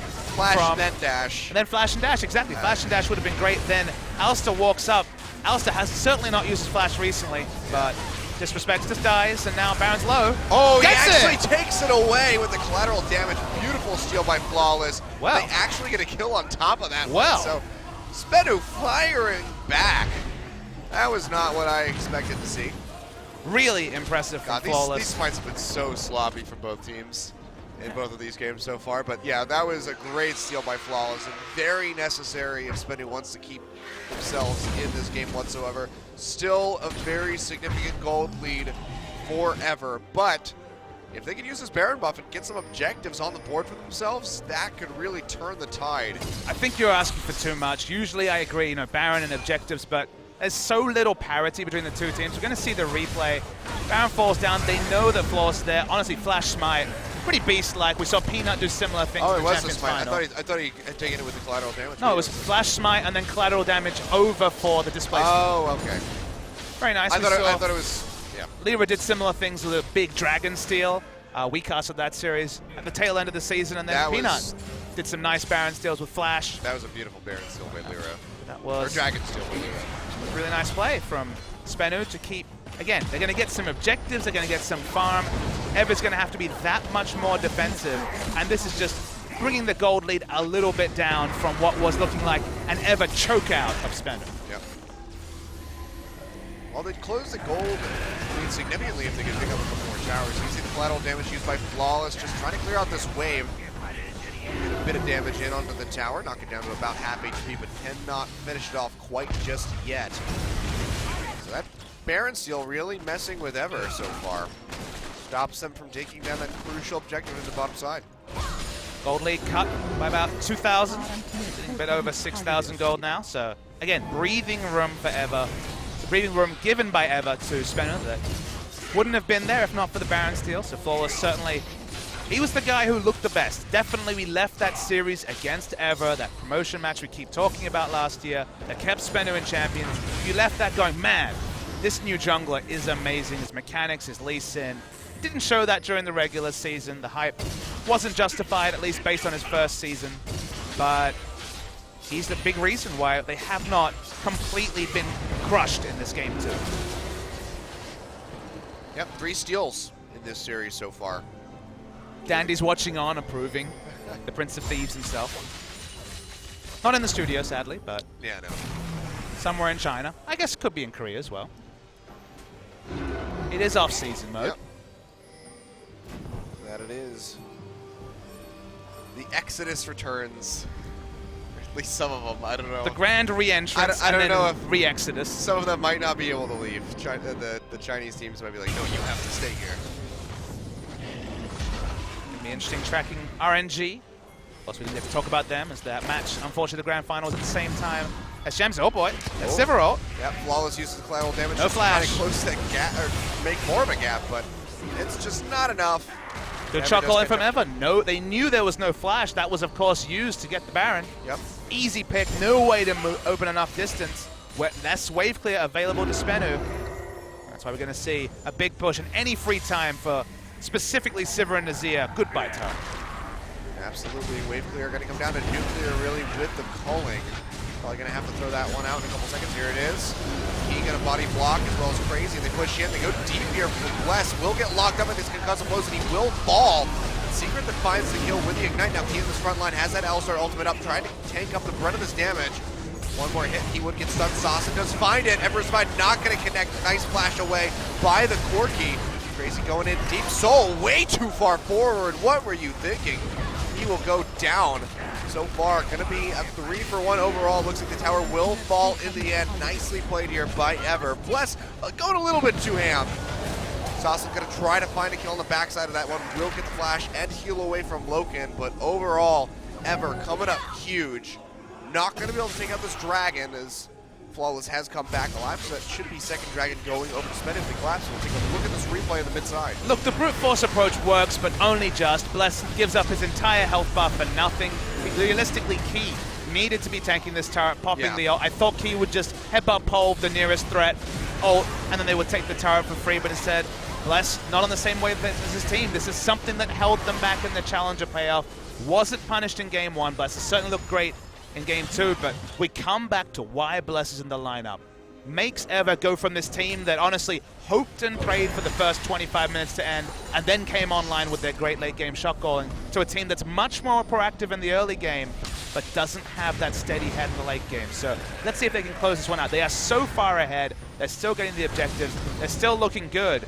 So Bless put them in that position, but Bless at 50 minutes can also throw it all away. Yep. Well, now open inhibitor in this mid lane. As you can see, Ever pushing forward, hungry for this objective. All members of Spenu have since respawned. So it would be a full-on 5v5. All flashes down. This is really tricky by Ever. Yep. See though, getting some damage in. Culling comes across. Crazy gonna keep the front of this one. What really tickles him, however, is he's just gonna keep regenerating HP from the Alistar from that passive on the Trundle. And that's gonna be enough for them to push in, take down that inhibitor.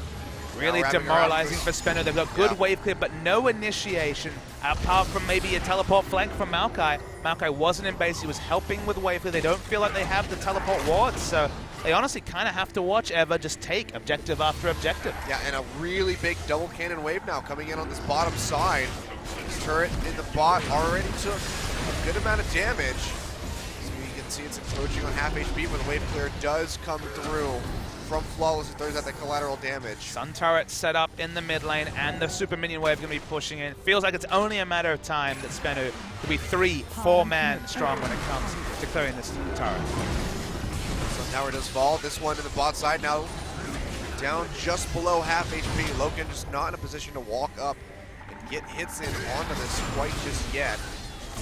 The wave clear is still strong, and Ever can just sit here for a while. They have that super creep wave building up in the midway mid lane as well as this massive This wave time from Alistair's the one to tank up. Much goes cleaner. They're going to in. go heavy, though. And not get the pulverized turret, getting ready to fall down. Crazy in the front line as well, taking up a lot of this damage. Soul going to get chunked out. Looks like Ever just going to be able to take down the turret and maybe disengage. Soul goes in with the twisted advance. They pop him up in the air. They should be able to melt him out, and they do. Temp finds the kill. Nice Emperor's Divide to keep them contained in the base. Bless goes forward with the burrow. Gets a double knockup. Not going to be any further collapse coming in, but with Soul down, this should be Ever pushing it, taking their second inhibitor of the game. Bless still really low, has to play cautiously on this Rek'Sai. The heal's coming through from Key, trying to keep him tanky. But 2 inhibitors down now, and Ever looking like they are so very poised to just win this game any minute now. They haven't dropped a beat since they lost that Baron. They shook it off. They shook off the fatigue of the first game. And I'm just so impressed with Ever. The moment that they saw Sarsen enter the top lane to wave clear, what does Key do? Walks up to the turret, presses his ult, no real counterplay for the enemy. They take the turret. By the time Corki groups, the worst is over. The turret's already dead. They end up taking that second inhibitor. This is practiced, calculated play that was entirely absent for Spenu for at least the first 3 quarters of the season. And sure, they crept up better. But this Ever team's looking like a middle table champions team and then some. And maybe they'd be an exciting entrance. There's still part of this game left. There's still a series left to play, but Ever looking to be more and more the team that we remember from 2015 and less the team that misstepped so heavily IEM and subsequently. Yeah, I mean, some of those teams that finished out on the bottom side of the regular split gonna have to be feeling a little nervous if Ever makes their way into champions. It'd be unprecedented in Korea for 2 teams to come through the promotion tournament. It'd be insane, but there is that chance. It's looking like it. MVP with how strong they've been looking, and Kongdu how weak they've been looking. And Spenu is just completely faltering right now under the pressure. And as you mentioned, they have 4 straight games of Ever on the blue side. They're looking extremely strong on this side of the draft. You have to give away all these jungle bans and really approach it differently. If this Spenu worked for some degree in game 1, but they ended up losing that one, and now Ever's got a comp they practice with. They got the Azir this game as well, and Temp has been outstanding. They're just looking great. Yep. So the package had to just be used for the sake of the cooldown there by Sarsen. So we'll not have that from Engage Tool. Big teleport coming in from Soul, really far away, even with the home guards. Gonna be zipping his way in. On the hunt, gets popped, however. Everybody pretty bunched up. Nobody that can really go for it. They know he's all by himself. Flash knock up here onto the Maokai. Throws down the Maelstrom. The Empress divide him straight back into the team attempt. So far forward, has the flash away, and he gets taken down by the Arcane Smash by the Maokai. Logan just find the kill, but he's at half HP, trying to sustain back up by taking down these Raptors. But the Nexus meanwhile, falling 3 super creeps into onto the towers. Can they even save this one? It doesn't look very likely, and it's gonna fall in the end. Now a Nexus exposed here on the side of Spenu. Turret going down the top side as well. This should be the 3rd inhibitor. No, they're not gonna stick around for it, but that's just a devastating minion push here for Spenu. So sure, you kill the Azir, but you lose both turrets. And you also trade your only frontliner next to the Braum in the Maokai in a trade for the mid laner, which on the one hand sounds pretty good, especially with how strong Temp has been. Oh, Bless though. Nah, he's okay.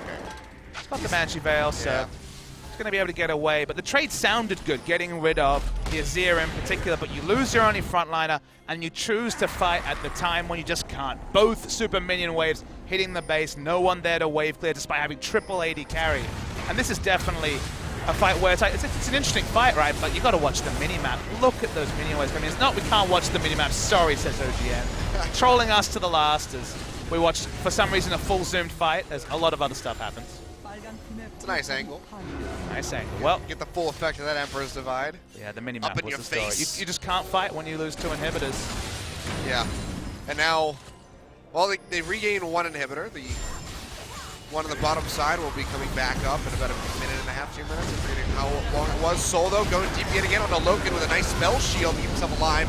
They take down the tree yet again, so Soul just not able to be tanking because of that trundle. And look at Secret, just completely Remember, that's vanishes. the Maokai and the Braum, so everyone else is going to die quicker.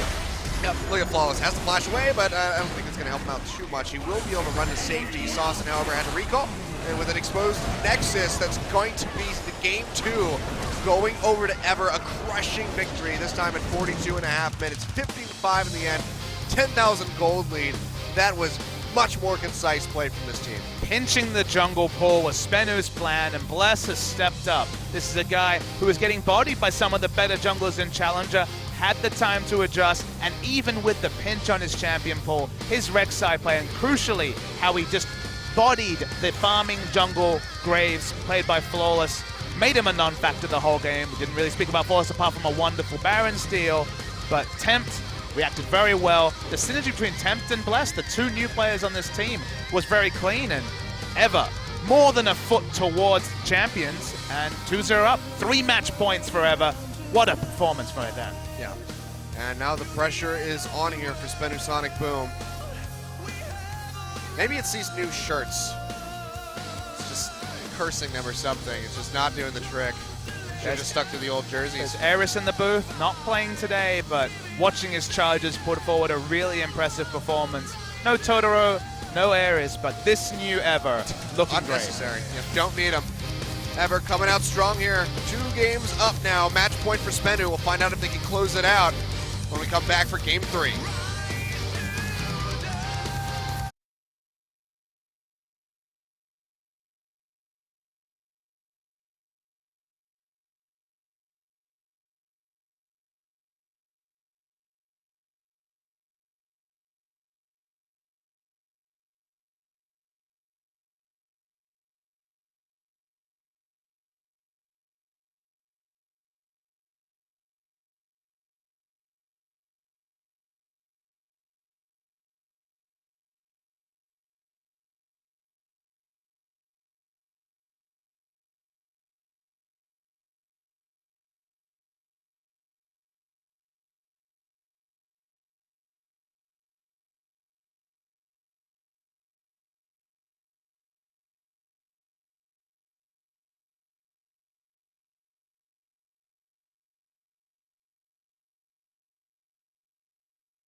Welcome back, ladies and gentlemen, to the LCK Summer Promotion Tournament. I'm Achilleos, with me is Papa Smithy. We are coming back after a much more concise game here. You see the faces of the members of this Spenu Sonic Boom team not looking so happy.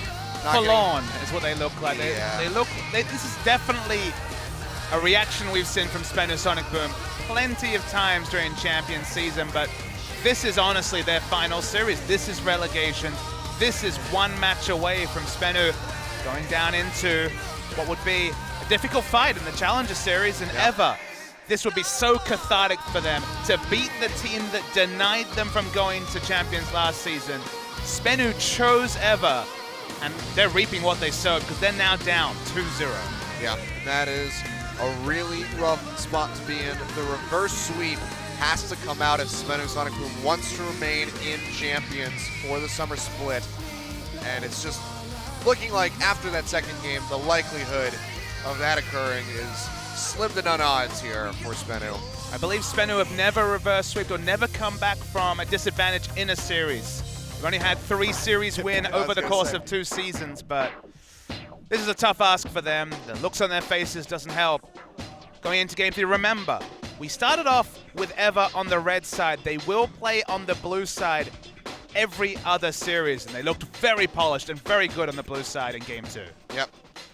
We'll see what happens with the draft this time around. We can see things are getting shaken up significantly here. Lee Sin, of course, going to be the consistent one against Flawless, but Azir now being taken away by Spenu, and Alistar going to be banned out by EVER. Interesting, it's been key. That's looked great on Alistar in both the first 2 games.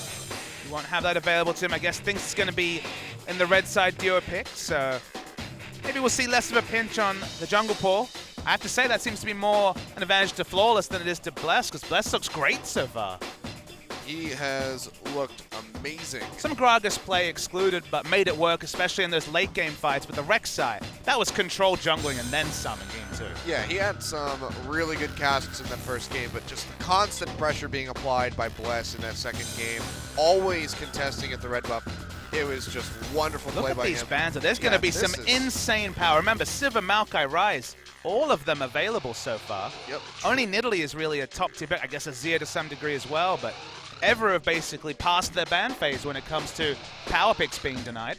Yeah, Trundle taken off the board now by them. Final ban being waited on by Spenu. Clock ticking down. We'll have to see what it's going to be. I think it has to be Sivir. It's going to be Elise. Wow. Elise yet again. They're really showing a lot of respect to Bless. Echo, Ryze, Sivir, Maokai, all of them available.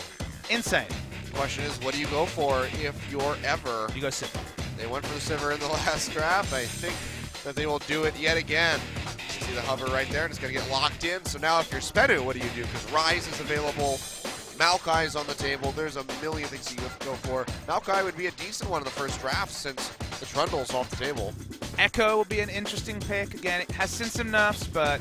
Well, I think you don't go for Echo, because if Echo gets picked up, then the Maokai will just come in the draft forever immediately. Sivir Maokai was denied away from them in the previous game. It was a Maokai draft on the red side. Interesting to see. They do deny it. Sivir Maokai certainly has been a special, but Ryze is there as well, and a lot of Spenu's greatest successes have been with the Ryze. Remember, they were a hair's breadth away at points from winning that game 1, and they're going to return to the well, but we're going to see just more and more power picks, because so little power picks were banned in the draft. Yep. Kindred made it through as well, as banned away in the first 2 games. First time we get to see the reworked Kindred Ultimate. Now is only a self-cast, so you have to be a lot more selfish with your own positioning instead of just being able to ult a friend and play around that. Yep. So we'll have to find out where this Ryze is going to go. Soul didn't play it poorly, but he didn't play it like Sasson did that one time that we saw him play it, so wasn't able to find those big engages, those roots that you need on the key members of EVER to get those kills. Didn't have a Sivir in the back pocket to make those engages that's just that much more reliable. And remember, it was Maokai with triple AD, so you're not really flanking in that scenario. You're much more about the peel, and was well answered by the Chandras. Given the texture of the comp, the Maokai was definitely not going to be initiating anytime soon. So Sivir Maokai Braum, a lot of power there for EVER, and let's see where Spenu goes with the draft, because they're going to need some power in the lanes to get this Ryze through the laning phase. And this is another question, was what was going to be the support here, and now we're seeing the throwback to one of the most consistent bot lanes that we saw from the seasons past. Thresh Kalista could be coming out. I've actually been looking at the solo queue of a lot of these players, and it feels like Thresh is really building up again as a support pick. No one was playing Thresh in Korea. There definitely were people in other regions playing Thresh, but no one in Korea was playing it. But then I saw Totoro, the other support on Ever, was playing a lot of Thresh recently. Didn't expect Key to play, but I imagine he's been practicing it as well. So Thresh is coming back more and more into the meta, and as you mentioned it, it's the who do I focus lane with Kalista Thresh. Yep. So picking that one up for themselves, and now last two picks looking for a mid laner and a jungler here for Ever. Playing around with the possibility of this Graves and this Karma. Karma was something that MVP were playing in that final. Looking for lane pressure. No side of the Zilean. There was a tempt favorite in recent weeks. Karma would certainly be lane pressure, lane pressure, lane pressure, especially with an item coming in. Sivir pushing with the BF sword. Karma always has a way of pushing advantage. And Maokai, very powerful laner. So focus on the early game forever, which makes sense when you look at some of the scaling on red side. And will we see a Rumble after the Rumble changes? On this patch 6.8, big story. A couple of patches ago, I guess months ago, we saw the damage cap on monsters removed from Flamespitter, so you could start wave clearing much more reliably.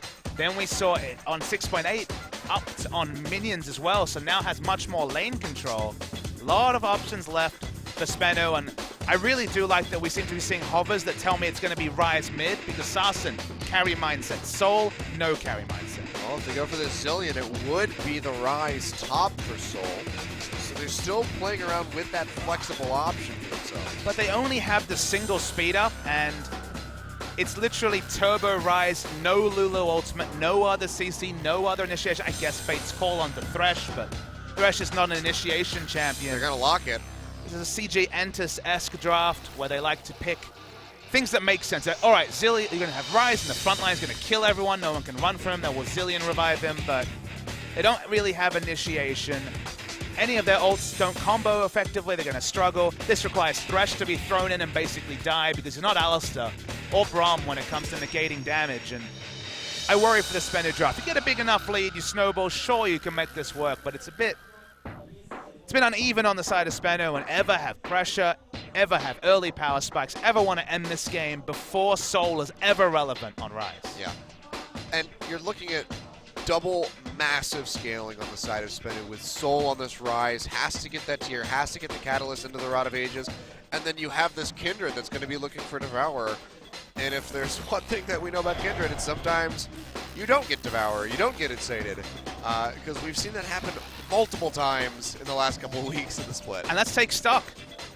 One thing that's changed on Karma were the buffs towards her Mantra E. It's basically a Sivir ultimate. Guess what? They got Sivir as well. So you ever go for any shenanigans with Ryze in the side lane, that Maokai is going to move at 2,000 kilometers an hour to get the first pick. Gotta go real fast. I like that we have speed ups everywhere in this game. And that full AP Karma, that shield is massive, so even if somebody gets rooted by that Ryze, you can just keep them alive through that entire burst. We're going to find out what happens when you go onto the Rift here for Game 3. Match point for Spenu. Need this win to keep the series going. Ever one game away from making their way into the Summer Split of Champions. Let's get straight into it, Papa.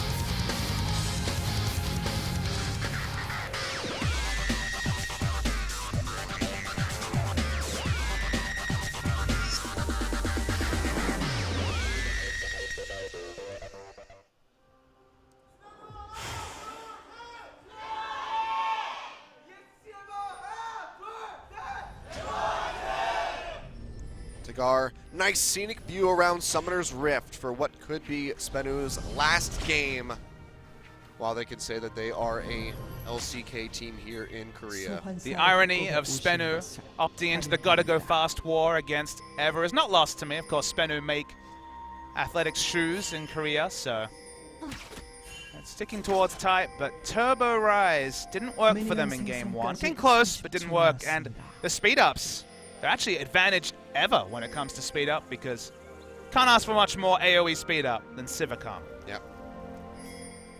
Expect to see Ever return to the lane swap. That was their answer to the Ryze in game 1. It's worth noting that Ryze kept up in CS very well. Soul was able to find that farm, but He's never had the carry mindset. They don't have a carry top laner, and they persist with the Ryze top instead of taking the Maokai that admittedly didn't get them much value in Game 2, but they didn't build around Maokai being a flanker. I think Soul can have those flank teleports. It just wasn't an option available to him in Game 2. Now they go back to the carry, and let's see what they can make of it. Yep. Oh, we can see they're walking into this brush against Spenu. This is similar to what we saw in the last game. Loken being taken quite low, has all those Ren stacks in him, but will be able to get out of range of this Kalista. Can the Zilean collapse in time? Flash Flay dodges out the bomb. Loken, no flash available. Can he get out of here? One more hit would do it. The clock comes through, and Sasa takes him down, but Secret will fall as well. First blood advantage does go over to Spenu, however.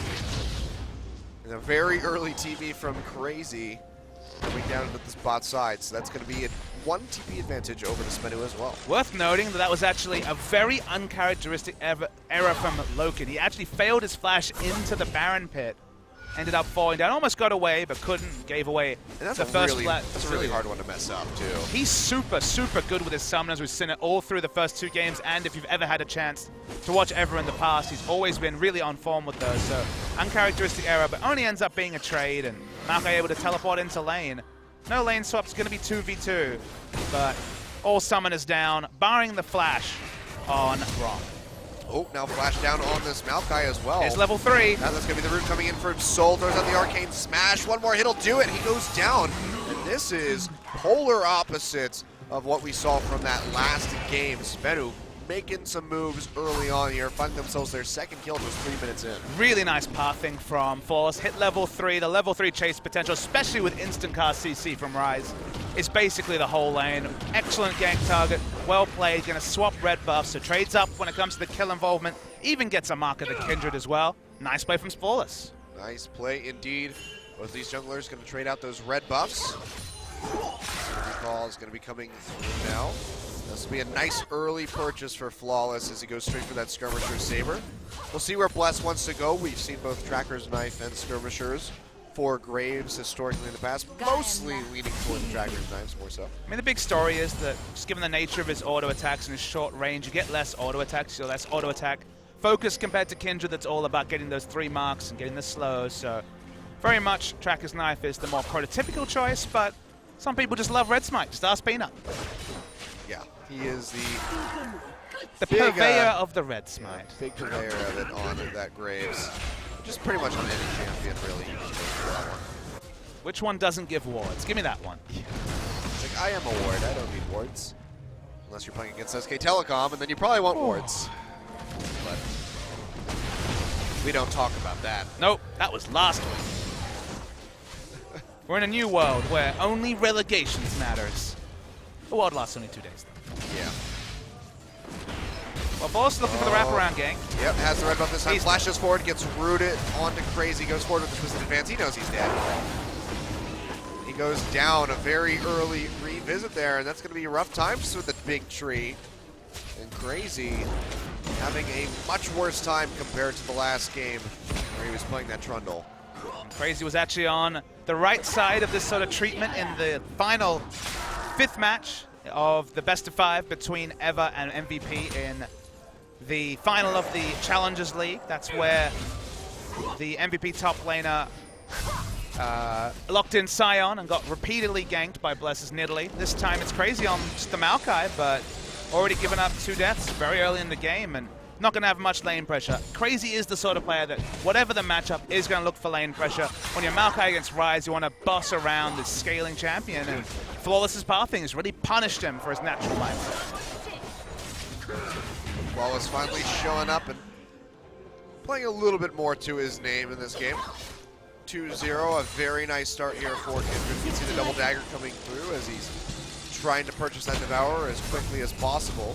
If he continues on this path, he will have it in no time. Already 600 gold up over top of Bless, who has yet to make any moves on this Graves, just hasn't been in a position to do so. I maintain that Flawless brought this season on himself when he had that amazing performance. People weren't talking about Flawless in the Ever versus Spenu series. They were talking about Flaw, his previous ID. Went from Flaw to Flawless, which is a pretty significant change in ideology, if you ask me, and hasn't looked the same man since.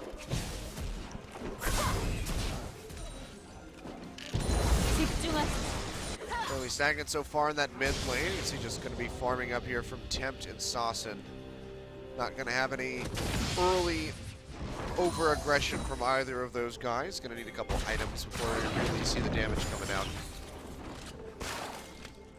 Basically, Bless has his red buff pickpocketed as we go into Bizarro World, where Flawless has complete run over Bless's red buff, exact opposite of the previous game. That it is. Crazy indeed, just having a very rough game, whereas in the last one he was really dictating the pace against a Maokai, now playing as one and not having a very good time. He's just a player that's used to playing with lane pressure. You look at this guy's most played champions in competitive. We're talking about the Vladimirs and Olafs of the world compared to everyone else who's been on Maokai duty for the better part of a couple of months. So, has a carry mindset, plays aggressively, looks to find little advantages, and that can all be undone by really the jungler's impact, and that's been flawless this game. I think you should bring out the Olaf. I mean, it's really good. It's like having 5% bonus lifesteal on a 1-point ability that you don't max till the end is more than a big buff. That's just basically adding so much efficiency to his kit that's all about falling low and then powering through. Yep. Not to mention the Ragnarok to just resist all of the CC that's on the side of Spenu. Rise Root, don't care. Bomb Stun, don't care. I mean, remember they first picked Sivir and then got Maokai in the second rotation, so yeah. When that's open to you, take it. Yeah. Just so far, rough time. You can see he's beginning to fall behind significantly, about 25 CS down compared to Soul right now. But this is a conditional comp from Spenu based around Ryze. And Ryze having kill participation helps. Ryze having a CS advantage helps, but it can all be undone by factors like disengage, factors like being caught out by the double speed-ups on the side of Eva. Soul still has... There's still the fact that Flawless's ult's mechanics have changed. You can't just ult on top of the Ryze and deal with that. It's much more about the Kindred's positioning than the Ryze's positioning as the Kindred ult. The Lamb's Respite is now self-targeted only. Zilean also has to be in range to pull off the ult, and that's a very conditional spell as well. So far so good from Spenu, but no guarantees, of course. Nice little gold lead is occurring for these guys. You see the red buff taken away by Flawless, but it's going to open up Ever to go ahead and take the first Rift Herald of the game here at the 9-minute mark. 1.5 thousand as far as an advantage goes here in the pockets of Spenu. Crazy's doing his best impression of Smeb in game 1 of the finals and saying, well, lane's frozen, I can't do anything against the Ryze, got 2 levels on me, let's make something happen somewhere else. Just going to go for a really late roam up to that top side of the map. This could just be a push coming out from these The three timing's members. really good, because remember, Kalista and Thresh have just recalled. Yep. They could also rotate the Rift Herald in as well. He's actually just going to wander straight back out of the lane. They would never have pressure on the bottom side, so giving up Dragon, if they do take the turret for it, is a good trade. Grab on the key, has to flash away, throws up the Unbreakable. Takes a good chunk of damage, however, all the same. So flash down there for the Braum. We can see the Dragon gets taken by Flawless. When they see the cannot get the response, turret. Crazy doesn't stay. He's going to basically walk. He's achieved nothing. Sapped no XP. Sapped no magic for a couple of minutes now and just walking back bot. Tail between his legs. Yep. And now over double the CS here is Soul, who's finding himself about 1,100 gold up over top of the Maokai. He's really, He's got a 3-level advantage. really don't want to be Flame Horizon by a top lane Ryze, let me tell you. Yeah. I mean, being level 5 to a level 8 Ryze is already bad enough. Crazy just not able to find his place in the world right now, it seems. Maokai certainly has the polar opposite scaling to Ryze, very low item ceiling, very much about the item floor, getting a bit of tankiness, and then doing his teleport flanking. Ryze, much more expensive build, much more like Gangplank, but when you're talking about levels and item disadvantages, just everything really in the court of Spenu, and now Maokai can't enter lane against the Ryze, and that really is troubling forever. Yep. Especially when Flawless keeps coming down to your lane. Cancel the recall too. Oh, yep, still finds Crazy. Be able to put down a good amount of damage. Well, he's not done. He's gonna keep going, and he finds the kill, soloing out Crazy. This is not good. You know what's great about this game, Achilles? We're like, oh, pretty greedy draft. Got to wait for the scaling from the Devourer, the scaling from the Rise. There's no Devourer. He actually went Warrior Enchant and just straight up killed the Maokai. I think he's Devourer. Yeah, Maybe you're right. He's Our monitors are pretty small. It looked it looked red to me. He had the double dagger. Okay. My mistake. That's even worse then. It wasn't even the Warrior Enchant. That's just soloing out a Maokai. All right then. Yep, and getting his flash all at the same time. Well, that's awkward. Very awkward indeed. Bless just not able to apply any of that pressure that we saw from the second game. And Flawless, sure, down in CS by about 10 compared to Bless, but making up for it in stacks by just murdering Crazy. I gotta say, Graves, he has seen some nerfs come 6.8, but even in the Champions Final, Graves was more often than not on the losing side. Doesn't have much lane pressure in terms of ganking at all. This Crazy. 2-level advantage to the Rise. That guy has 2 levels over you, and you are already down to half HP. Soul not going to be able to finish him out quite just yet, but here comes Flawless around the sidelines yet again. Bless is here. Try to get the kill, throws out the smoke bomb. That will be enough for them to back off. But even so, this tower, this tier 1 to the bottom side, looking like it's going to fall down with this wave coming in. Crazy would have to use teleport to save it. Even then, might not be enough. It seems like there's so much predictability about Graves' farming playstyle that teams are getting better and better at playing around it. And we mentioned that Graves wasn't seeing much success in the Champions Finals, and once again has been on the losing side in multiple games, was in the previous game, and may eventually be on the losing side again in Game 3. Starting to look that way. None of these other lanes yet to become really impactful. We haven't seen anything from the bottom lane duos. Rather, I mean, they've been in the top lane the whole time. I should say the top lane duos here with Loken and Nuclear outside of those level 1 assists that they were able to acquire for themselves. This game's just been all about the jungle matchup. Game 2 was all about Bless and Flawless. He's the one that's adjusted his mindset, played completely different to how he did in Game 1 and 2. Finally got the Kindred, finally got the meta jungler, and has had so much impact on making the bot lane super lopsided. 72 CS advantage to the Rise against Maokai. Yeah, that is just well, crushing. You can have your chuckles, Rise. You've earned them. That you have. See Crazy just trying to get the Spirit Visage as quickly as he possibly can, but even so, Soul already has that Rod of Ages completed. Tier's been stacking. Even with the Spirit Visage completed, he's going to be able to just burn through Crazy with relative ease, especially with Flawless constantly waiting in the wings.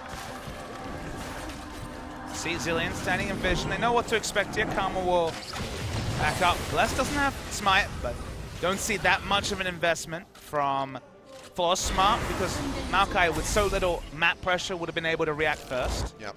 Would have been happy to get some sort of assist, but continues to get zoned, loses his turret, keeps losing experience. 3 levels and then some for the Rise. Yep. 3 levels and 3,000 gold now for Spinny Sonic Boom. It's coming up to 85 CS advantage for the Rise. As, Panic Stations was a while ago. This is getting into Hail Mary territory. Yeah, I mean, we saw it from Smeb. He gave up on laning phase in that match against SKT and tried to make plays around the map. Wasn't able to. Went on to lose that game. Different situation for Ever. They lose this game. They are still very much in pole position, but this is definitely confidence building for Spend. Crazy. Just still going to be attacked here out of mana completely. TP's coming through, gets rooted out. Can they finish him off? Couple more hits. Gets onto the Lamb's Respite. Flawless also being taken quite low. Is there a shield there from Temp? No, there's not. And he has to flash away himself. There's the time warp there from Sawson to keep Flawless alive. The flash collateral damage from Blessed just not even going to connect. And Ever just faltering on all fronts right now. Not able to gain any ground whatsoever in this match. Sort of game where the draft really counts for nothing. It was clean, it had good power spikes, had a lot of synergy, and the Sivir had gotten so much value for them, but there's just no point. There's nothing epic about these turret dives. It's exactly what Spenu should be doing. It's smart, it's calculated. If they match TPs, if they have equal numbers, there's just so much more power on the side of Speno in this game, and they have the Zilean backup. They have the speed ups, and they're playing their comp super clean. Yep. That they are. You have to start wondering what can Ever do to get themselves into this game. Now, Speno will find it hard to siege. They don't have really any siege options at all, but they have good turret damage, and if they can just throw someone like a Ryze who's Flame Horizonese opponent, which getting closer and closer to just a turret dive with the Ryze, then they have turret damage to push, so it's very relevant. They keep this advantage, they keep this scaling, and even with the things that this comp doesn't naturally provide, none of that matters if they keep this sort of gold advantage, specifically on the Ryze. Well, Blade of the Rune King completed here for Nuclear. Going for the Runaan's Hurricane next, it seems. You can see the double daggers come through. Meanwhile, Essence Reaver has been picked up by Loken. And now we can see the parts there for the Zeal coming out as well as he gets closer and closer to that static shiv. Help stave off these really aggressive pushes coming in from the side of Spedusonic Boom once he gets that additional bit of wave clear.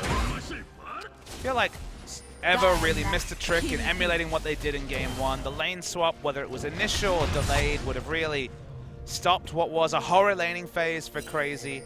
Instead, they keep with the standard lanes. They're accomplishing nothing. It's just a wave clear war in the top lane, and the only lane that hasn't really been well found. And that's unfair. And the mid lane also has been a stall fest, but you need the members that are doing well to cover for this Maokai, because Speno just keep rotating people around bot. The gap just keeps widening, and they're not gaining anything from these even or ahead lanes and the other parts of the map. They're not trading, they're just giving things over to Speno. They're just hemorrhaging objectives at the moment.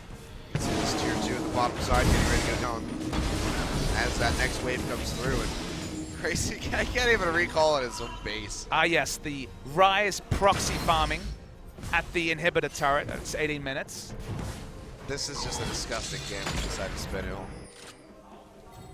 Mostly, I should really just say from Flawless and Soul, because they're really the ones that are carrying the hell out of this from the team. No one else has really done anything. But I just don't get the logic of, okay, let's keep wave clearing in top and mid, have Graves keep farming, while Ryze gets everything he wants. That doesn't sound like a winning plan. Maybe they're spending the time talking about future games. Maybe they know something I don't, but it feels like we're moving closer and closer to exactly what Speno wants. A Ryze that is a one-man army 20 minutes earlier than you would expect, and utility from everyone else on the side of Speno. Well, he's got Archangels finished and 6 stacks on that Ride of Ages as well, so Soul's gonna be pretty damn happy right now on that Ryze. Having a much better game compared to the first one. Crazy just tries to enter lane when he can, basically when Ryze is accounted for. Has temporary vision in the saplings to enter lane, but yep, one creep and yep, goodbye. That's all you get. Graves will have to have some pressure. That's something that he hasn't had this entire time. That's not something that you really pick him for, but that's why they picked the Karma. That's why they had the Sivir. They thought they would have lane presence in all lanes. Ryze, traditionally a very weak laner, and Flawless's early game undid what was a solid game plan, and now they've got no more answer. They've got nothing. The first string is gone, and there's just nothing left forever. They just don't seem to have an idea apart from farm up and hope that Speno is not decisive enough to take advantages and blow the game open. And with 2 dragons down and complete map control, it's a lot to ask for. Sated Devourers come in for Flawless right about the 20-minute mark. He goes back and finishes off the Phantom Dancer as well. Saucin is throwing out these bombs, trying to keep Tempt as far away from the wave as possible. And have some great pressure onto that tier 1 on the mid side. Should be able to take it out pretty soon. Meanwhile, Soul is just up at the inhibitor tower. He has perfect ward coverage. What is anyone going to do? He actually has a pink down as aggressively as I've ever seen it 20 minutes. And the second ward, doesn't got a care in the world. I want to see how long that pink stays there for. I feel like it's going to be a long time. Look at that damage though on the Tempt. The double bomb comes through from Saucin. Can't get the second time, but still, that is pretty significant. Rod of Ages already fully stacked here for Saucin as he just goes ahead and forces his way in onto that tower. So 3 towers up now. 5,000 gold on the board for Spenu Sonic Boom. So little to say. Game was decided early and snowballed expertly, and Ever haven't done anything to change the game in the places where they could, which is the other lanes. Yep. You're not going to win. We still have standard lanes. Yeah. But remember, standard lanes makes for more exciting games, Lava. It's the lane swaps that are the boring thing. Ever just don't know what to do. No, they don't. They've let Crazy be crucified and watched, and while they haven't been laughing like Rise has been afforded to do, they haven't been helping. It's the one thing we learned about competitive league when it hit, say, Season 4, Season 5 onwards, is you shouldn't gain a massive advantage in one place and not expect to be punished somewhere else. And that's the reality, is that Spenu have had their cake, eaten it too, laughed at other people that didn't get a slice of cake. Like, they're just getting everything. And they're going to add Baron to the list, actually. Perfect Vision, double Pink Ward, just to be super certain. You know? Hunt gets popped, the Ren gets blown early. Who's it going to get? It's going to be Bless, who steals away the Baron. That could be the turnaround necessary. They're going to kill on the Secret as well to boot. Saucin is going to go down, and just like that. This is a dumb game, Achilles. A really dumb I can't even game. finish the sentence. I'm throwing my papers everywhere. There's Just like that. What's the one way we can lose the game? Welcome to Champion Summer. No, not quite just yet. But How did Nuclear get the smite? He was free autoing. I don't know. I can't wait to see that replay. They're going to get a dragon as well, because why the hell not? Oh. Flash away by Flawless. Will stay alive, but his dignity is long since. I don't want to watch this game anymore. It's a dumb game. How do you mess it up?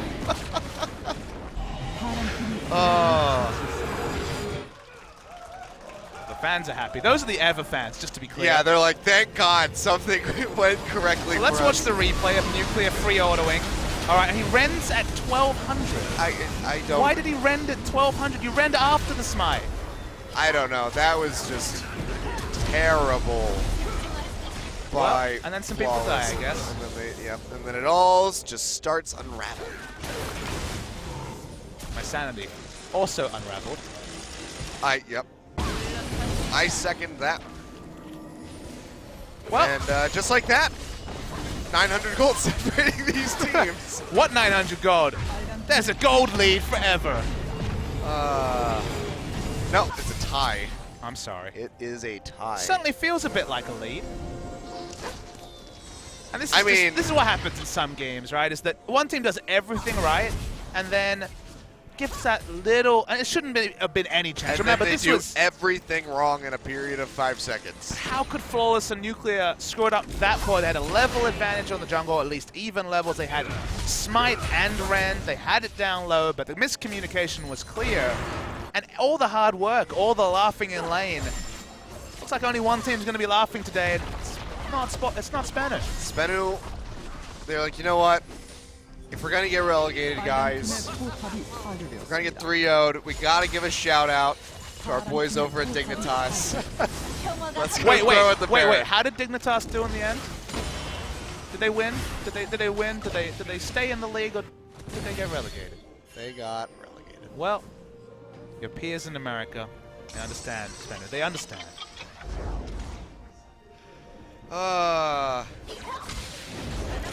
I'm thinking that we're gonna get the saddest Saucin that we've ever seen today, Papa. I mean, Saucin might find a new team. He very well could. Nuclear for a lot of the season has been good, but not so much today. Flawless completely I think if Nuclear got signed to another team, they'd have to write in a clause where they're like, you don't play Callista, you don't rend at 1200. I don't know, man. Sometimes League of Legends is a funny old game. And sometimes it just silly old game. Makes me want to close my eyes and pretend look, like the last Spenu 5 could minutes still never win this game, but you can only imagine the shot calling and the team conversations after that. I would just open mid at that point. I'd be tilted off the face of the earth. I'd be like, I'm done. That's it. Open mid and I you're can't competitive. take it anymore. But this is the one game you don't open mid in. You would hope they went through the psychological profile to ensure that people don't open mid in their match for their champions' lives. God. Look, Soul is still a beast. He didn't die during all of that yet. Rod of Ages, Seraph's Embrace completed it, I think it was 18 minutes, so he's still a raid boss. They still have the Zillion with plenty of AP, putting an ult on top of Ryze, but ever have a lifeline, and it was literally just donated. It was an act of God. There's really no other way to put it. That should never happen in competitive League. It's just divine intervention right there. Something feels a lot like it. And now it's on Spenu to try and find a way to recreate what they have and fight with their advantages and still try and close out this game. They can still do it, Eclipse. Don't mess with that. It is not over. That is very true. Crazy is still a very weak Maokai. Soul is 3 levels up. Went straight for the Void Staff with the second item. I mean, he doesn't need to build Guardian Angel when he has a Zillion. Yeah. Zillion gives him the Guardian Angel. On a much shorter cooldown. But this is basically farm and levels that never should have happened. Gold lead should be about 10 to 12,000. They should have lost a lot of turrets, but we equalize. We basically ignore what happened in the first minutes and just say, okay, Ryze somehow found a lot of farm. It's 126 CS ahead. Ryze is 126 CS ahead, but the game is still competitive. Yeah. And Crazy is slowly but surely getting some more items. Those 2 assists that he got for himself are helping out significantly. So Spirit Visage and the Randuin's Omen going to be completed for him. Still a long ways to go before he becomes that unkillable Maokai. Flawless though. Never Ryze. Still living up to it. Has not died quite just yet. Some good damage coming in onto this tower. Even for a Kalista, that was a hell of a lot of damage there combined with Kindred. What you can do with sheer movement speed is that even if you have poor siege, you rotate so well that you get those extra hits in that you wouldn't in other situations. So nice little play from Spenu to get good turret damage down before they go and swap the lanes again. Yeah, it's a solid little pickup. Force had State of Devourer very early, so again, there's a lot of powers on these members. It's just we've seen one fight and it was a disaster from the side of Spenu, so they're taking their time to reset. The worry for them is that suddenly Maokai has 2 items. Okay, he's certainly not tanky compared to the Void Staff coming through from the Ryze, but he will tank some physical damage. Karma has a lot of gold, actually 700 gold lead, and out of nowhere, Loken, that was just swapping farm. So the annoyance here is that Spenu played perfectly around Snowboy in their lane. The rest of EVER showed no idea of how to get back in the game, and then they were gifted a chance to get back in the game. That's where the frustration comes in as an analyst, that you can't predict that much of a swing with no variables to expect it from. Yeah. That was just sheer insanity. Now Void Staff onto 10, so we'll be doing nice little burst. No magic resist really to Soul. Yep. See though, Dragon and Baron have both respawned. Would be second Dragon forever. Oh, nice grab onto 10th, but a shield is there to keep him alive. Box comes down. On the hunt gets popped though and Flawless. Saved by the Saucin ultimate. Secret goes down, however. That's a big portion of Spenu's crowd control. Nice double bomb onto Crazy, keeping him away from the rest of the team. They're trying to get on the Flawless, but they just don't have the movement speed to catch up to him. Since Silver ultimate was already used. Crazy taking a lot of damage. Soul goes forward. Really nice spell shield from Loken, eating that root. Keeps himself alive, and this could be EVER just going for the Dragon. Would be their second, denying the third away from Spenu. Looks like they're going to be able to go ahead and pause trying to take this. Really good Zillion ult by Saucin. Communication with Saucin Force was on point. They still have the Kindred ultimate, but going to be the objective. Now, equal in Dragons to EVER. They got the single kill onto Secret, but that was a nice close fight. Oh, GP's coming through, however. This is going to be coming out from Soul. He's looking to kill Bless. Yeah, coming in with the movement speed. To can he get the dash over the wall? Yes, he can, and there's no flash to follow, so that's going to be TP'd down. Double TP advantage now for EVER. So the timing is fortuitous. They get the blue buff as well. That was probably pre-planned, so nice from Spenu. They're going to walk towards the Baron. The scene of the first crime of this game. I would, going near Baron if I was Spenu would give me PTSD. I would avoid that thing at all costs unless absolutely They know necessary. that Graves was chunked out and would have to back. This is a good time to start Baron. The extra seconds they're taking certainly make it less of a good time. Just And get on it. this is the PTSD here. This is the. I don't know if it, How long does it. How long does home guard take? Oh, is it 7 seconds? Oh, well, I took too long. Well, they're waiting for the death brush here. Oh boy, this is Obless. Obless gets grabbed up, and he's going to get blown up. Nice flash away. Is it going to be enough to keep him alive? The shield's there. The bomb not going to kill him in the end. Karma shield buffs. But that very relevant. That does send him packing, and they're going to stick around and try to do this again. This is the part where you turn on the Baron, just to be clear. Yeah, right just now. go do it. All right. Graves is chunked out. Okay. No way for them to fight this. Pink ward on. This is excellent Baron call. They have to get this. There's no way. They've got it. Okay. Much cleaner. Good play by Spin. They might look for a pick as well. Key is trailing first. Yeah, gets rooted down, throws up the Unbreakable to try to mitigate that damage. Still taking a hell of a lot. Throws up the Glacial Fissure. Just going to segregate the teams for now. Stop him from advancing. Still takes a good chunk of his HP though. But now Baron picked up here for Spenu. Back in control as far as the gold lead goes. Let's see if they can pick up some more objectives. This mid-tier 2 tower, the obvious first choice, since it's already been pretty much destroyed. They're going to make quick work of the remaining HP here. A really nice play from Spenu. They threw out the first Baron, played very smartly around the second. They went for the pick, got the pick, or close enough when they got the smite out, and then they, with the pink wards, they used their information and took the Baron. They should have had the first time of asking, and ever going to find it really hard to wait for. It's only Sivir. You see good damage coming in to this inhibitor turret. Yep. Half HP. Logan is able to finish out clearing the waves though, so it will remain standing for the time being. Tier 1 still there on the top side. Could be something that Spending goes for with the remainder of this Baron buff, but nice pickup from them. And it was just on the back side of Bless getting caught by that hook. Was able to keep himself alive, but still, just that damage, sending him back to base was enough to secure that Baron for Spenu. So right back into the driver's seat for these guys. Let's just hope for their sakes that they don't make another catastrophic mistake. I mean, they've overcome the first journey, which is writing off a catastrophic mistake. They can dissect that later. They can work out where the issues were. It was obviously in communication between Flawless and Nuclear, and they can fix that perhaps between games or in a future time. But second Baron, nicely put together, made a lot of sense, used their vision. And now it's just about closing out this game. They still have the comp. They still have 130 CS advantage on a rise. They still should comfortably take this, but the wave is good on the side of Ever. So until they break the base, game's not over from a Ever perspective. Yeah, and you can see there's still just some slight communication issues here and there as they both throw down pink wards basically on top of each other. So, faltering in a couple different ways here, but now we can see continuing this push onward towards the mid side, but the wave clear is still quite strong here with the Sivir, with the static Shiv. So not going to find too much pressure. Looks like the majority of Spenu going to rotate up to that top side of the map, maybe take down that tier 2. But Ever is very quick on the heels to go ahead and rotate up to that side and protect this turret as long as they can. Getting closer and closer to Guardian Angel on Soul, then you don't even need to look for the Zillion ult. Yep. And can use it on yourself, or Nuclear can suddenly position much more aggressively.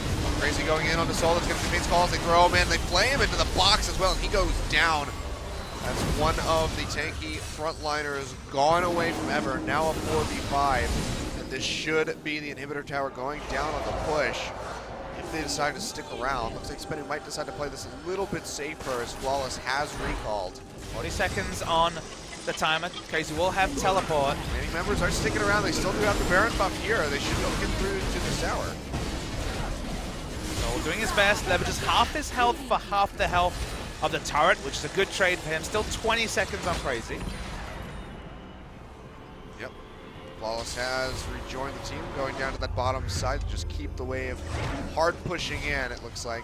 Also going to take a little bit away from the jungle. See Steric's Gage getting ready to come in from him. Should make him near unkillable as well with that Kindred, as long as the Lamb's Respite is available. 4-0-1. He's having a much better game. Might miss a side. That's the Sivir ult popped. Yeah, Sivir ult is popped. The Lamb's Respite not Really available. Flashed nice away, but play he gets by caught by Key. that Q. Popped up in the air. Flawless is going to go down. That's his first death. I had to go ahead and curse him. But Key, like, that was an MVP, but that's That why was- you put Key back in the roster. That's why you don't have Totoro, Yeah. because laning support players, defensive support players, don't even try. Flash Q into perfect ult, got the pick, no time for Flawless. He may not have had it, the cooldown would have been very close, but that was clutch play by Key, and he's a clutch player. Still, though, look at this. They're going to be trading their third dragon for this tier 2 tower on the top side, giving that much more gold over to Spenu. Recalls come through. It will just be Bless soloing out the rest of this dragon and still losing the turret in the end. So But remember, now- the team that had no bot lane, basically the open bot, yeah. remember? This Maokai couldn't enter lane, couldn't even trade farm, got 2 CS out of every lane. They have a dragon advantage on the side of the map where Maokai was most prevalent. So very true.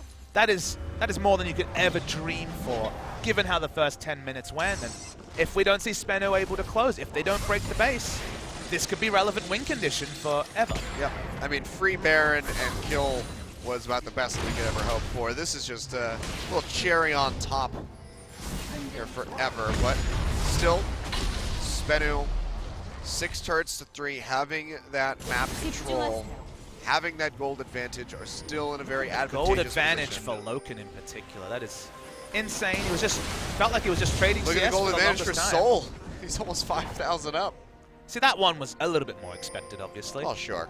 But Loken is this team's carry, and he has all wow. the gold. Soul doesn't have a carry mindset, but he has an unbelievable amount of gold. He's at 455 CS at 38 minutes. I mean, we're talking about almost double Flame Horizon territory for Soul, so... That is very true. That's really incredible. But still, that is fantastic CSing from this Sivir. Loken is literally a beast. He's too good for Challenger. If it ever do not win this series, he must find his way onto a Champions team, to the point where Kramer had an amazing season. I was literally about to say I the would way still take Loken over Kramer, I was- because Kramer needs to be built around. Loken is just a beast. I was actually, that was the exact thing I was going to say, was that I could see Kramer, despite how good he was doing earlier on in the season, being replaced by Loken if ever does not close out this set. Well, the moment the meta doesn't allow for protected Kramer, CJ just didn't have any other strengths. And some of that was early in the season they had to, because they didn't have BDD. Late in the season, they just seemed to be inflexible. And who knows if that inflexibility is a coaching thing or a Kramer thing. Bit of a side point, but that just shows how much respect Loken gets from all analysts. This guy is an amazing player. His Ezreal, which we haven't seen this series, is right up there with the great Ezreal player we saw in the Champions final with Bang and Pray. So that's already high praise. Yeah. But let's be... Relatively for Spenu Sonic Boom. Yeah, it's getting to the point where this gold lead just is How was mattering less and Loken 6 less. items? Whatever. This is what he does. Look at his CS. The man's... There's some good free agents out there. I know that they are looking for people, last I heard. You reckon? You reckon they're looking for people? They I know don't want they're- any more bubble I know time. they're very aggressively looking for people. No more bubble time. No more party casks. Oh, we won't say that yet. We don't know. Well, no, probably no more party casks, because Gragas is just not really in the meta.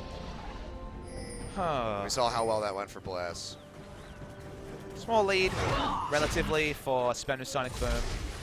Yeah, it's getting to the point where this gold lead just is How was mattering less Loken and 6 less. items? Whatever. This is what he does. Look at his CS. The man's a monster. I definitely take all the golden Loken, but this is a nice play by Spenu. They have so many speed ups. Yep. Ever has no idea what they the are. spooky ghosts. Very The important. spooky ghosts always know where you are. Worth Papa. noting that the reason they didn't pull the triggers, that Nuclear was a long way away from his team, so Yeah. the turbo engage would have led to a 5v4. Yeah, you sort of want him with you. Let's see if Ever channel their old selves and sort this out in the late game. Not recently been their best part of the game, but they have looked very good this series. Ryze is going for a walk and then some. That he is, just taking the scenic route down through the jungle. Chilling, you know, just walking through the lane. So we talked about the lack of engage, and we talked about, say, Turbo Rise. Doesn't really work when the enemy team has Karma E, Mantra E, and Sivir ult. So engage is something that's difficult for them. Baron is where they want to fight around. They should still have the map pressure to get the pinks down to really start denying visions. Looks like they might try the tricky. Remember, they do have Kindred and Thresh to pop around the back. Scrying Orb just went down in the pit. They have another one as well on attempt. Kalista, Thresh, and the Kindred can all go over the wall. So they could easily get 4 people over the wall if they wanted to, but perhaps too tricky to be viable at 41 minutes.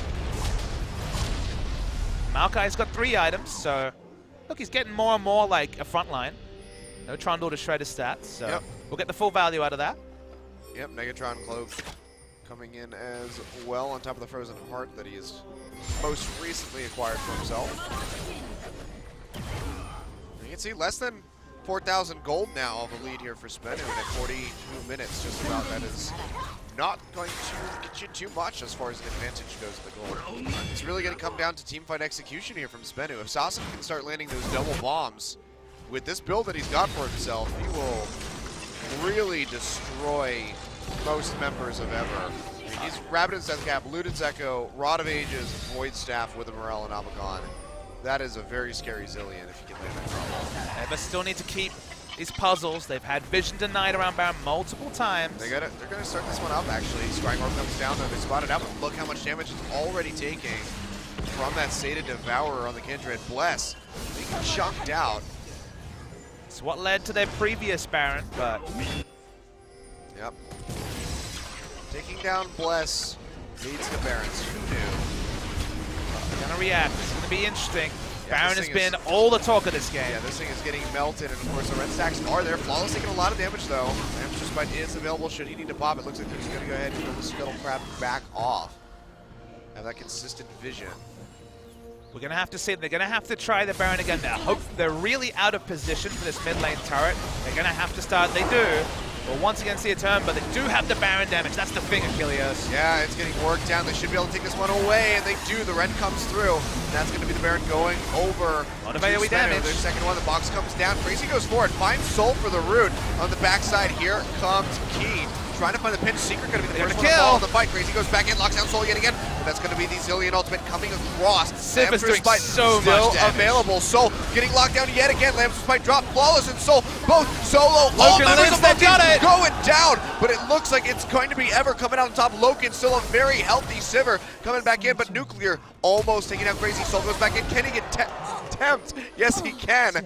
But that is going to be Loken there for the follow-up kill. All in all, it's a 4 for 3, but Baron still goes over to Spenu. No one can shut down Loken. It's a comp that doesn't function in that way. Fourth Dragon. It's going to be fourth Dragon. He's going to try and solo it. Thinks better in the end. Maybe no, wait, there's a ward. Maybe respecting teleports, but should be able to still get this. Death timers are really long.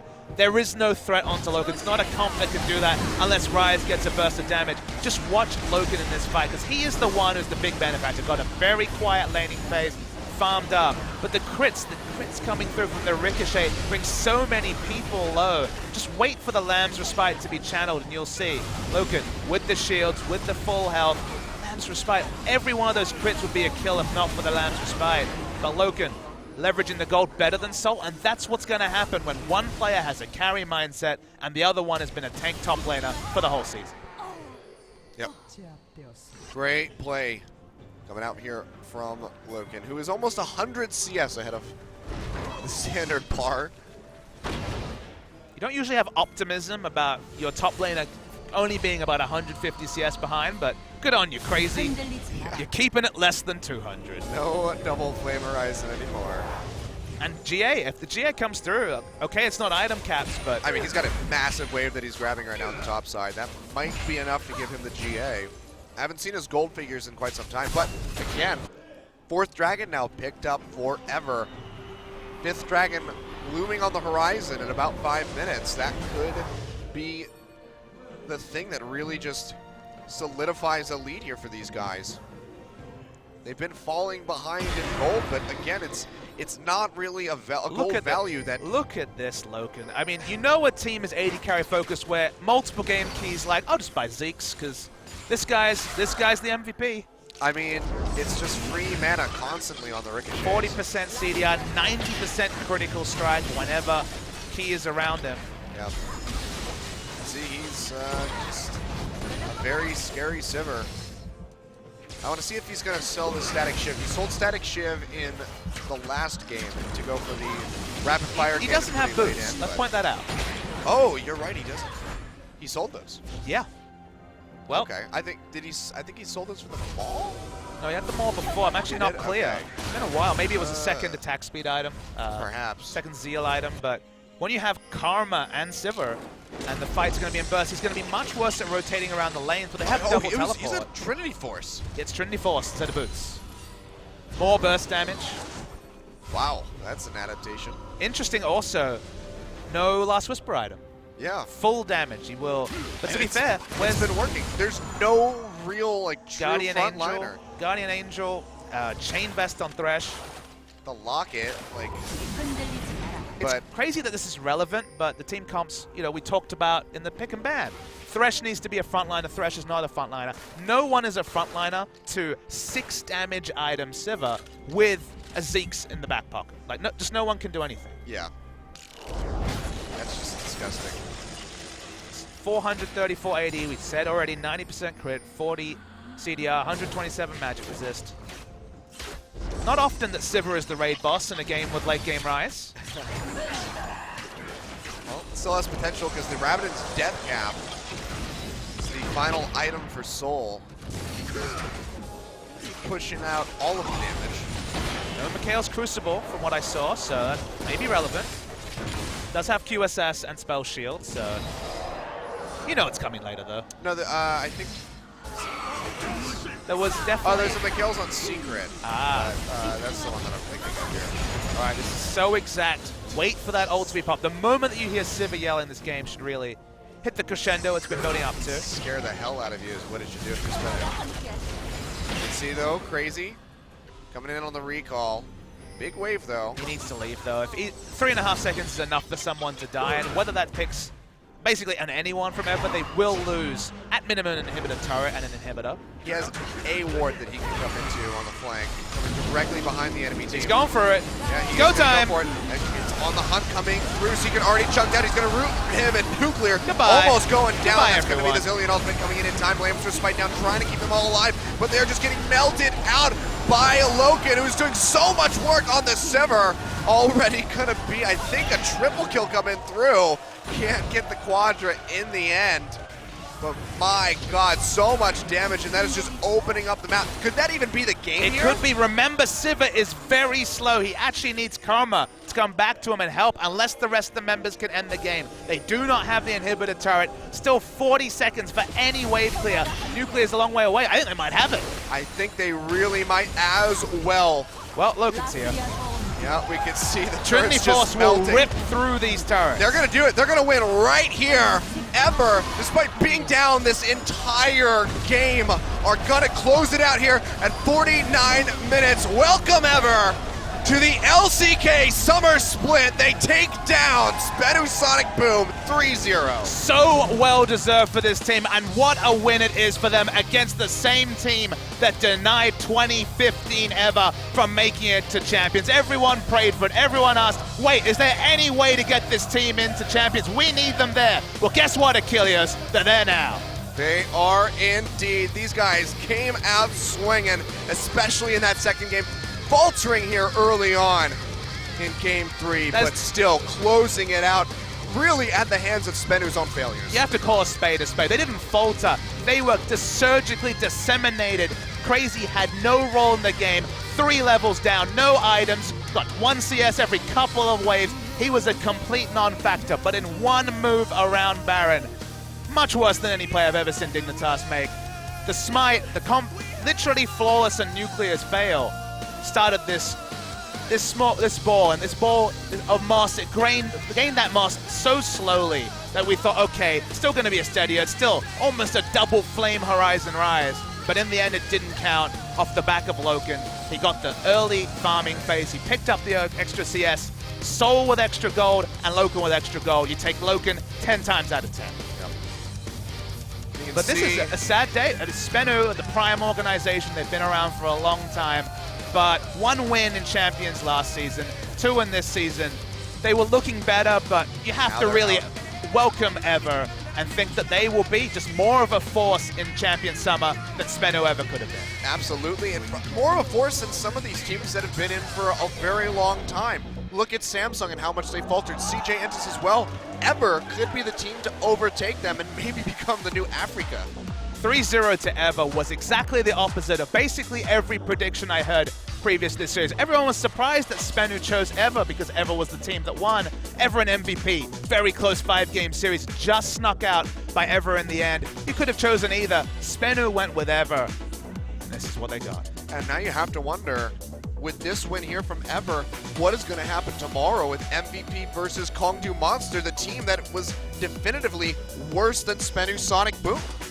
We could have a 2-team swap coming into the summer split, because that game is going to be tomorrow here, same time, 6 p.m. in Korea. That's 2 in the morning if you're on Pacific time, and 5 in the morning if you're Eastern. Not often did the Challenger team come in favorites, but MVP is really a Challenger team with a lot of name value. Of course, they are not attributed the champions when they pulled off. That goes to the Samsung organization, but MVP Ozone, of course, picked up a champions win many a moon ago. They only just committed to having a team in champions again, and they're looking good. They were odds-on favorites to beat EVER. We just saw EVER overcome 2 obstacles in terms of first MVP and now Spenu, and they're in a really good shot to make it to champions. Yeah, they really are. Kongdu Monster has just been faltering left and right the last couple times that we saw those guys not having a good split. We thought, initially Spenu Sonic Boom were his team in champions, and then Kongdu Monster was like, no, that's us. And I mean, Spenu were definitely performing better overall. Kongdu had some decent results, but Kongdu just have that problem where the players just aren't up to the standards of their opponents more often than not. Yeah. They're strategically quite good, but just don't have the depth of champion pool. So many of these players changed role at the last minute. They cribbed together a team. It's going to be an uphill battle against MVP. Yeah, well, that's EVER into the summer split. We'll come back tomorrow at 6 o'clock to see if Kongdu Monster will retain their position or if MVP will take it away from them. Thank you guys for watching. We'll see you tomorrow. I think it's Papa, you're out. It's going to be Doa and I, actually, for a double play-by-play class. Double play-by-play, but let's celebrate EVER's achievements. Everyone asked for this team to make it to champions, and I, for one, are super excited to see what they can do. I am as well. We'll find out, though, that matchup tomorrow. When we come back, we'll see you guys then.